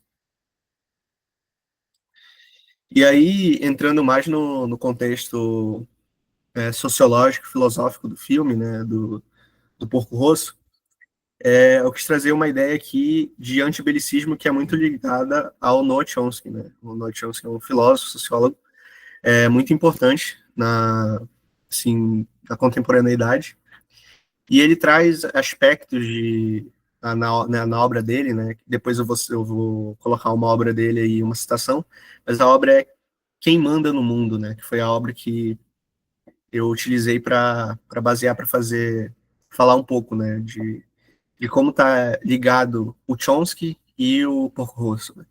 Mas primeiro falando aqui sobre essas ideias do Chomsky, né? Eu trouxe aqui 3 tópicos muito interessantes. Que o primeiro é a guerra como um negócio, né? Que é um tema que é trabalhado nesse Quem Manda no Mundo, né? Esse livro, Quem Manda no Mundo, ele foi lançado um pouco, assim, ele trata sobre questões muito relacionadas à guerra do Iraque, a relação de poder bélico e de poder, assim, imperialista dos Estados Unidos em relação ao resto do mundo. Então, essa questão da guerra como negócio, ele trata muito de questões, por exemplo, de como os conflitos militares, eles não servem unicamente para um aspecto de um conflito ideológico, um conflito por território, mas também um conflito que ele serve para muita gente ganhar dinheiro, por exemplo. E aí ele cita exemplos no livro dele. A questão da guerra do Iraque. Né? Por que os Estados Unidos permaneceram 20 anos no Iraque depois da guerra? Né? E continuou com uma base militar lá.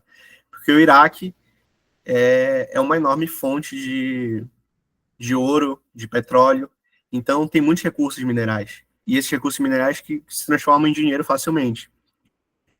Outro aspecto que ele cita, por exemplo, a guerra Israel e Palestina. O Chomsky escreveu o livro antes de tudo que está acontecendo agora, mas a guerra de Israel e Palestina se arrasta há muito tempo. Então ele fala, por exemplo, de como os Estados Unidos financia Israel. Então, de como os Estados Unidos se beneficia do conflito lá, do que acontece, do lançamento de mísseis, da morte de pessoas, para vender armas para Israel. Então, a guerra é um simples pretexto de alcançar o lucro para o governo americano. Então, e aí, atrelado a isso, nós temos as consequências psicológicas da guerra. Por exemplo, por que uma coisa está atrelada à outra? Enquanto o governo americano está fazendo isso, ele está mandando seus próprios soldados lá, seus próprios cidadãos americanos para ir lutar em outros países, né? E aí, o que acarreta nisso é que quando eles voltam, eles estão tão acostumados nesse período de guerra que eles acabam ficando transtornados pro resto da vida, traumatizados. O número de suicídios de ex-combatentes de guerra americanos é alarmante. Pessoas que nunca conseguiram superar o trauma de ter que matar alguém que assim, inocente, de ter que matar, ir para uma guerra que não é sua, uma guerra por procuração, né, o termo, né, uma guerra em outro país. E isso gera um dano, um impacto psicológico gigante. E a gente pode ver, por exemplo, essas duas questões no Porco Rosso. Se a gente for parar para pensar, por exemplo, a questão do por que ele é um porco, né? É uma questão assim que nunca é tomada em si na hora, mas que quando a gente termina o filme a gente fica. E assim, das muitas interpretações possíveis, é de que assim é o trauma dele, né? O trauma fez com que ele criasse aquela capa, né? Aquela casca de porco ali para esconder o que ele é de verdade, né? Ele não aguenta nem se olhar no espelho. Então, as consequências psicológicas, ele nunca consegue se relacionar com nenhuma mulher, porque ele fica pensando que ele pode morrer a qualquer momento, porque ele viu acontecer com amigos dele. Tem a cena e assim, ele vê isso claramente, de como a guerra é algo absurdo, abjeto, e isso entra na mente dele. E assim, também da guerra como um negócio, eu vou colocar a cena mais para frente, então vou deixar para falar um pouco depois disso. Mas nós temos também a defesa do pacifismo, né?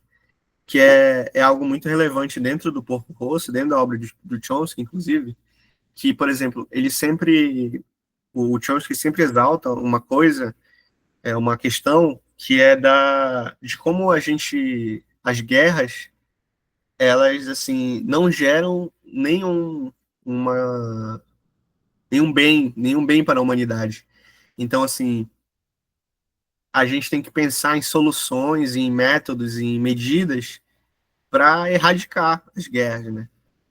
E a gente vê, por exemplo, em Porco Rosso, que mesmo nos conflitos entre aqueles saqueadores de aviões, mesmo naqueles conflitos, um não tenta acertar o outro, justamente porque eles têm também esses traumas de guerra, de perder um amigo, de perder alguém próximo por causa de uma guerra. Então, mesmo mesmo eles estando ali num conflito, ali em menor escala, eles eles sempre estão na defesa do pacifismo. O porco é muito resultado disso. É muito uma consequência do trauma de guerra, e aí ele vira um defensor do pacifismo. Ele se isola, ele sempre está fugindo do conflito. Ele sempre está se esgueirando da guerra. Então, Alice, passa o slide, por favor. E aí a gente tem aqui, ó, por exemplo, a questão da guerra como um negócio. Essa cena aqui eu acho maravilhosa. Qual é a diferença entre um militar e um caçador de recompensas? O neto do mecânico do Porco Rosso pergunta. E aí o mecânico do Porco Rosso responde: um tipo que ganha dinheiro com a guerra não presta. E é justamente isso que o Chomsky é como se fosse um resumo da obra do Chomsky. Porque é justamente isso que ele fala. É a questão de como essas guerras elas servem unicamente para favorecer interesses econômicos de grandes potências mundiais. É para favorecer a indústria militar, a indústria das armas, que aí vai fornecer armamento, vai fornecer munição, vai fornecer até roupas de guerra. Então, é uma indústria que é macabro, assim, é algo macabro que o Chomsky sempre fala sobre essa questão de como existe uma indústria da morte. É uma indústria da guerra, uma indústria da morte, que faz dinheiro com isso. Faz dinheiro com a tragédia, com a morte de milhões de pessoas. Nós temos exemplos, assim, reais, por exemplo, de empresas, por exemplo, que patrocinaram o nazismo. E vai, Hugo Boss, a ThyssenKrupp, por exemplo. E essas empresas ficam marcadas para a história como apoiadores de uma indústria da guerra, no caso, a indústria da guerra nazista. Alice, passa o slide, por favor. E aí, por exemplo, aqui o livro que eu falei, ó, aqui a capa, Quem Manda no Mundo, do Noam Chomsky, que é um livro de 2014. E aí ele tem essa citação aqui que eu trouxe que eu achei bem relevante, que é: a guerra do Iraque é um caso instrutivo. Foi vendida para um público aterrorizado sob a usual justificativa de autodefesa contra uma apavorante ameaça à sobrevivência. A única questão, declararam George W. Bush e Tony Blair, era se Saddam Hussein encerraria seu programa de desenvolvimento de armas de destruição em massa.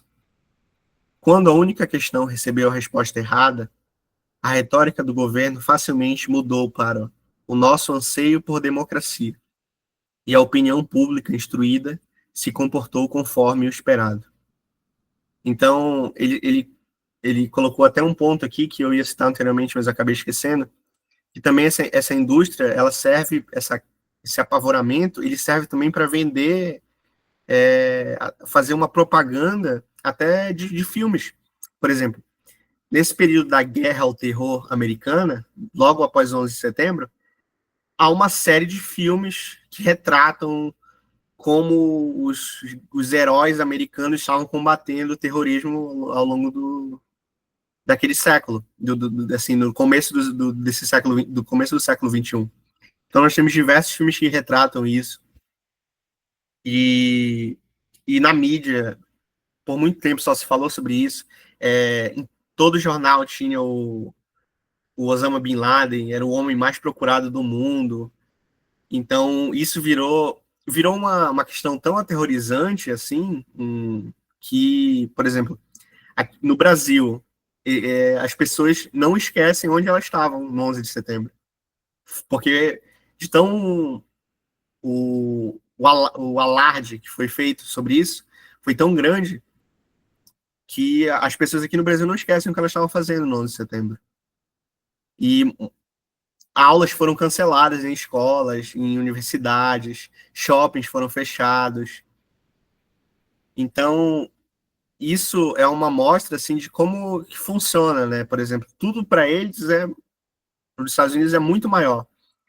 Então, também sobre essa questão de como funciona essa retórica americana, não só americano, assim, mas imperialista em geral, assim, isso vale para tanto para os Estados Unidos quanto para a Europa, de como também é lucrativo para eles fazer essa retórica, essa narrativa do terror ali, de que temos um inimigo em comum, e que aí isso serve para outros fatores, né? Isso vai servir para outros países. Primeiro foi o Iraque, e aí depois, não, agora, por exemplo, agora, o inimigo comum é a China, né? Então, eles mudam apenas essas figuras, mas agora o inimigo comum é a China. Então, vamos banir o TikTok, vamos mandar os imigrantes embora. Então, assim, essa questão da guerra, ela vai muito além do conflito armado, mas é a guerra que está em todos os aspectos. Está no dia a dia americano, no dia a dia europeu. Então, é algo que vai muito além de um conflito armado. Então, o Miyazaki entendeu muito isso, porque essa questão da guerra no dia a dia vira uma paranoia para todo mundo. Então, é isso a vida do porco-rosso. Como se ele estivesse em guerra 24 horas por dia. Então, ele nunca conseguiu superar o trauma disso. Nunca conseguiu superar. E ele fica 100% alerta. Ele não quer uma ajudante mulher, porque ele já é traumatizado por causa da Gina, que é a moça do hotel, a dona do hotel que eles ficam. Então, ele não quer isso para a vida dele. Ele não quer machucar outra pessoa, porque ele tem esse trauma. Alice, passa o slide, por favor.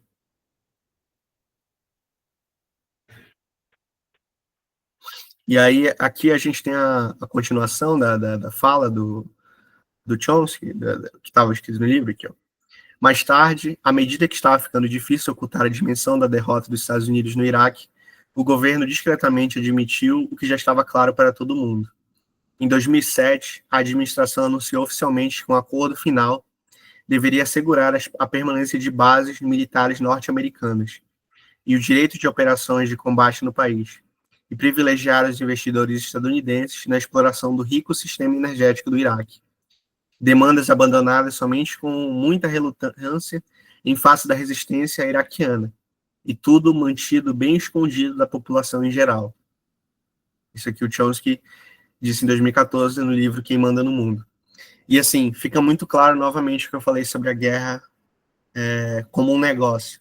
Justamente, no final de tudo, ficou muito claro que toda aquela guerra ao terror, que também tinha um fim ideológico, tinha um fim de aterrorizar a população, de criar um comum, também tinha uma questão econômica. Então, ficou muito claro isso a partir de que as bases americanas continuaram lá e os investidores americanos foram os principais beneficiados por tudo que foi feito no Iraque, por toda a destruição em massa.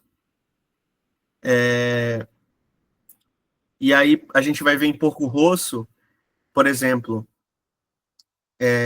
essa questão econômica, como está na obra. Por exemplo, a fábrica do senhor que vai ajudar o Porco Rosso, do mecânico, é uma fábrica que ela foi destruída pela guerra. Uma fábrica que o material humano foi totalmente reservado para a guerra. Então, as mulheres que eram trabalhadores de outras operações, que eram donos de casa, que trabalhavam na padaria, trabalhavam em outros lugares, elas tiveram que se realocar. Então, a gente vê como que a guerra, ela é justamente a guerra no dia a dia, né? Ela não está somente nos campos militares, dentro dos conflitos militares. Ela também está voltada para as questões do dia a dia. Então, esses trabalhadores que tiveram que ir para a guerra, as trabalhadoras mulheres tiveram que se realocar, e como que toda essa engrenagem ela funciona a partir de uma visão desumanizante e que só visa o lucro no final de tudo. Pode passar o slide, por favor, Alice?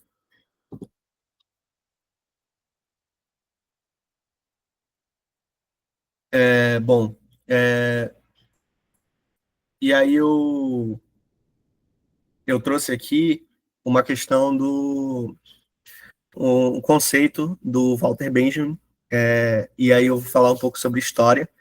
Então, o Walter Benjamin tem um livro chamado Sobre o Conceito da História, e ele fala sobre alguns aspectos, por exemplo, a história como ruína, né?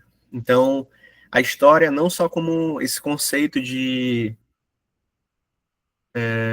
que a gente tem, por exemplo, de tempo histórico, de tempo e espaço, de uma linha do tempo que aconteceu isso, depois, por exemplo, aqui no Brasil, aconteceu o descobrimento do Brasil, entre aspas, depois teve a República, essas coisas assim. Então ele vai falar como a história como uma ruína, como algo que vai se despedaçando, um fio que vai sendo cortado, um laço que vai desmanchando.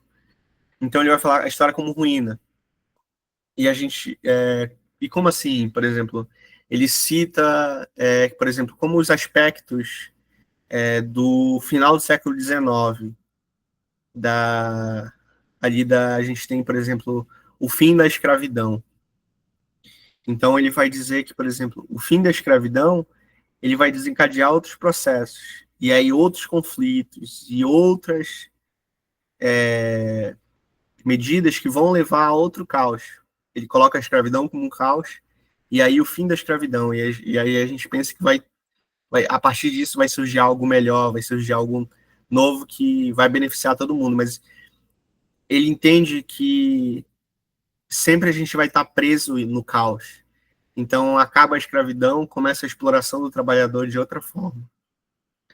Então, como isso é visto em Porco Rosso, por exemplo? O porco já vinha de uma guerra.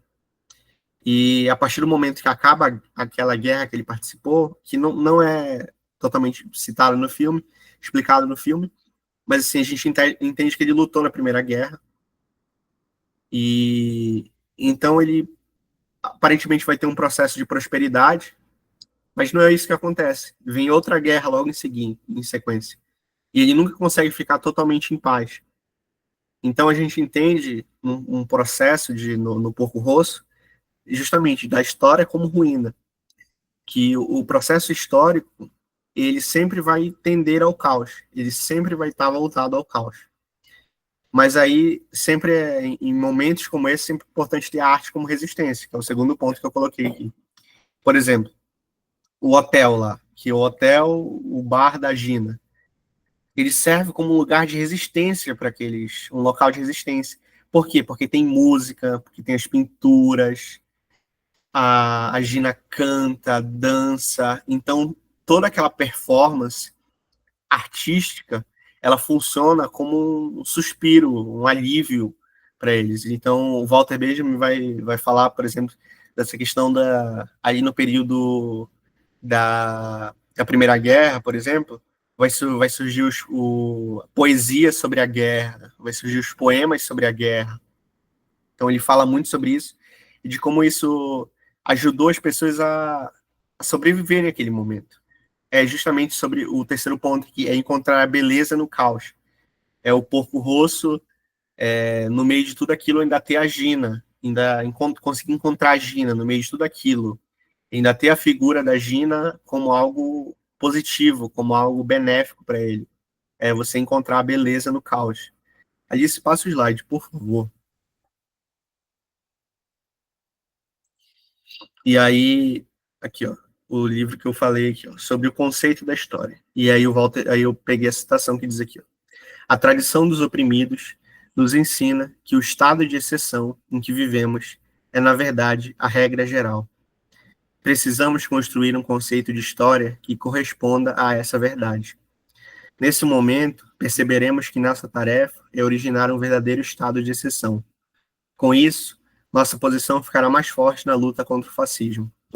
Este se beneficia da circunstância de que seus adversários o enfrentam, em nome do progresso, considerado como uma norma histórica.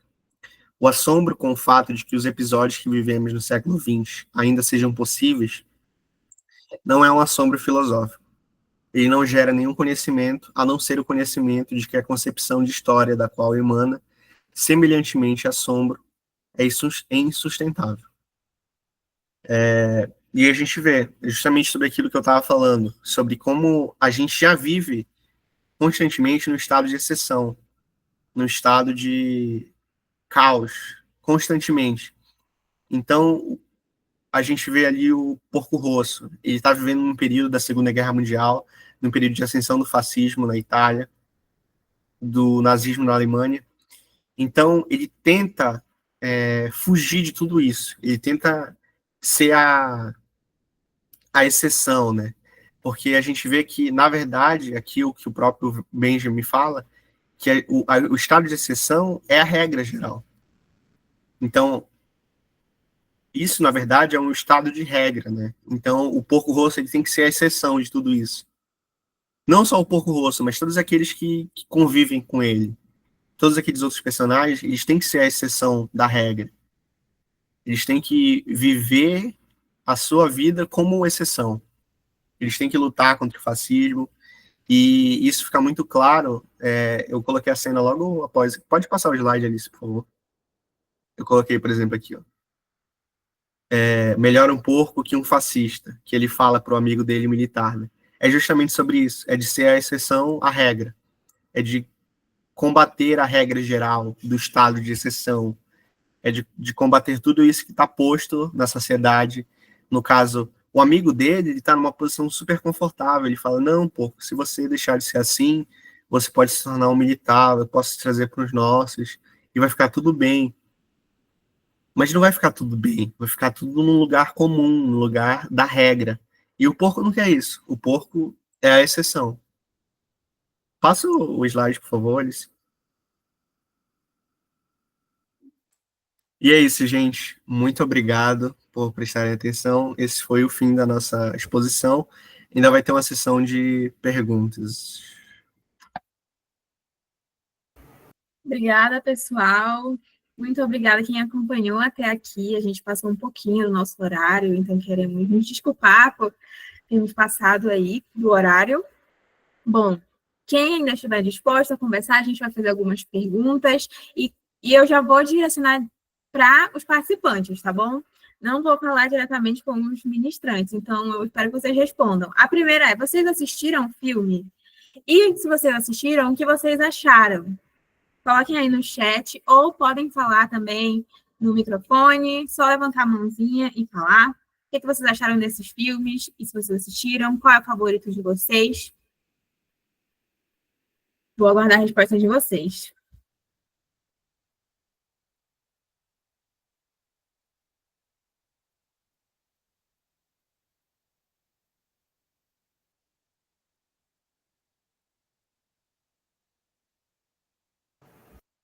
Bom, ninguém está respondendo, então vou direcionar aí para a galera que estava ministrando. Gente, vocês, qual é o favorito de vocês? O favorito é o que vocês explicaram ou não, necessariamente? No meu caso, é. César, Suelen? No meu também. A Raíssa vai falar. Raíssa, pode falar. Oi, gente, boa noite. Vocês estão me ouvindo? Sim, estamos. Ok. Primeiramente, boa noite a todos. Quero parabenizar a equipe do Geric por esse minicurso tão incrível. Peço perdão por ter chegado atrasado. Mas desses filmes, cara, infelizmente eu não pude assistir o Porco Rosso. Foi o único que eu não assisti. Os anteriores eu já tinha assistido antes. Mas eu fiquei, de certa forma, feliz, porque pela explicação do Gabriel, eu entendi muita coisa, entendi todo o background, né? Enfim, ele falando sobre a guerra do Iraque, fiquei, meu Deus, fiquei de boca aberta com alguns fatos, que às vezes são tão explícitos, né? Mas às vezes a gente não consegue ver, né? Mas o meu favorito, gente, eu sou daquele tipo de pessoa que eu não consigo escolher um filme favorito, no sentido de tipo, é muito complicado, eu não tenho nenhum top 3, para vocês terem uma ideia. Mas eu amei a apresentação, os slides, a arte. Gente, esse último slide, uma fofura. Enfim, o meu favorito tá aí no meio, mas não tá aí porque eu não consigo escolher nenhum. Mas parabéns, gente. Amei. Obrigada, Raíssa. A Clarice colocou no chat que dos 3 filmes que ela assistiu, que a gente enviou, A Viagem de Chihiro foi o favorito. E faltou a Suelen responder qual é o teu favorito dos 3 que a gente indicou aqui. Dos três, com certeza, a Viagem de Chihiro. Ai, meu Deus, eu amo. Eu reassisti, né? E aí, perfeito. Melhor ainda do que quando eu assisti da primeira vez. A Gerli Dutra disse que ficou apaixonada, que ela assistiu os filmes, ficou apaixonada pela Viagem de Chihiro e a forma como ela cresceu durante a trama. Sim. Gente, tem uma outra pergunta aqui que tem mais a ver com essa questão de favoritos. Eu sei que é muito difícil elencar o seu favorito, né? Eu também tenho essa dificuldade, mas se vocês, falando sobre aquele tema primeiro, né, do feminismo, da representação das mulheres nos filmes do Miyazaki, se vocês têm personagens femininas favoritas, se vocês quiserem citá-las aqui, tanto no chat ou então levantar a mão, a gente quer saber quais são as personagens femininas favoritas de vocês. A gente falou um pouco disso na aula passada, né? Quem quiser responder, fica à vontade, fico esperando.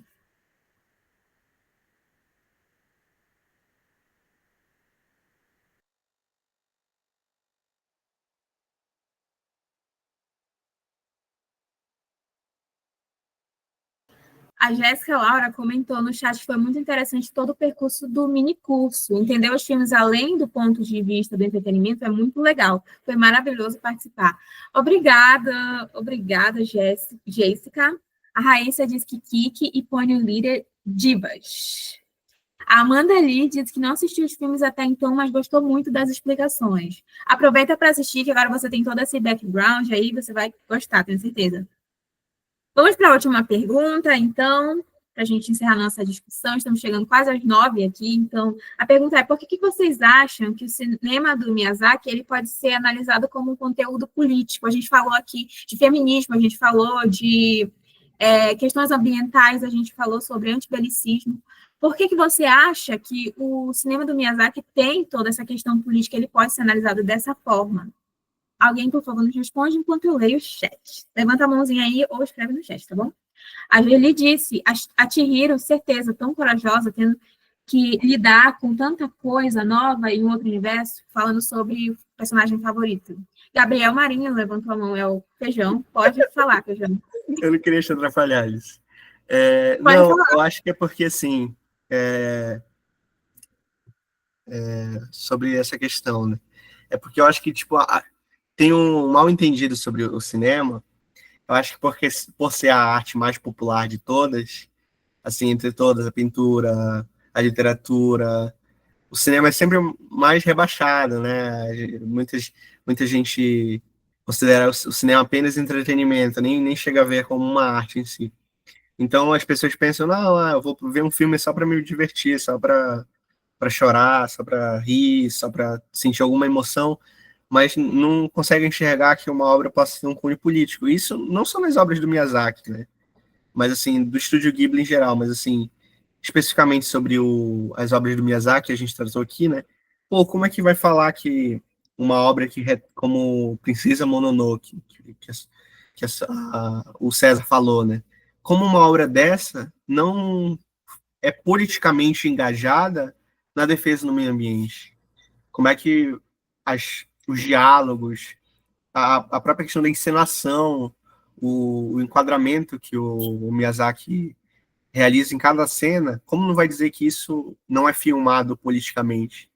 Então, é uma forma de luta em defesa do meio ambiente. Assim como no Porco Rosso, existe muitas lutas, existe uma luta antibelicista, uma defesa do pacifismo, existe uma luta até feminista, inclusive, da Gina, por exemplo, de respeito às mulheres. Ela pede respeito ao Porco Rosso para tratar ela como um ser humano igual a ela. Então, e também no filme que a Suelen tratou, na Viagem de Chihiro, também tem esses temas relacionados ao feminismo, à questão da maturidade. Então, tudo isso é político, é um conteúdo político. Tanto como um livro pode ser político, uma pintura pode ser política, o cinema também está aí para isso. Obrigado, Feijão. Alguém escreveu no chat. O Nicolas Leão disse que acha que é porque ele não foge desses assuntos, não tem medo de mostrá-los. Reflete bem o que acontece na realidade, por isso a gente consegue relacionar as histórias fictícias com as nossas. Concordo. Alguém mais tem uma colaboração sobre essa pergunta? Quer falar sobre outra coisa? Pode falar, Suelen, fica à vontade. Boa noite. Tudo, né, é político, todas essas obras, seja jogo, e qualquer jogo, assim, até Geometry Dash, ele é político, porque por trás, né, os produtores têm todo o envolvimento, e também pelo contexto de produção, né, o contexto histórico. Então, como o Feijão falou, né, o cinema, ele é político. E as obras do Miyazaki, elas se destacam pela percepção dele e pelo posicionamento político dele. Então, a gente vê que ele tem um posicionamento anticapitalista, a gente viu isso na obra de Chihiro, a gente vê que ele tem posicionamentos muito fortes em luta ambiental, ele traz representação feminina nessa luta também, ele engaja em muitas lutas, então a gente vê como o cinema dele, em especial, ele traz esse aspecto político muito forte, proposital e baseado no que ele acredita, né, que é muito importante, muito interessante. É isso, obrigada. Obrigada, Suelen. A Raíssa comentou no chat o seguinte, gente, eu não sei elaborar, mas os filmes dele são política pura, é bem perceptível. Ele aborda temas tão sensíveis e complexos de uma forma tão singular e própria, gênio apenas, além de conscientizar o futuro desse mundo, nossas crianças. Concordo, verdade, Raíssa, muito obrigada pela contribuição. Se alguém tiver mais alguma contribuição a respeito do minicurso, das obras, quiser falar, fique à vontade. A gente está chegando ao final desse minicurso. Queremos agradecer a participação de todos vocês aqui, foi muito importante. Fiquem ligados no nosso Instagram, que o próximo curso do mês de fevereiro já vem aí. E agora nós temos um número de vagas muito maior, então mais chances de conseguir participar. Queremos agradecer a presença de vocês, também agradecer aos nossos ministrantes pela dedicação. E é isso, gente. Não esqueçam de preencher a frequência, tá bom? Inclusive, os ministrantes também. Muito obrigada, boa noite. Eu vou parar agora a gravação.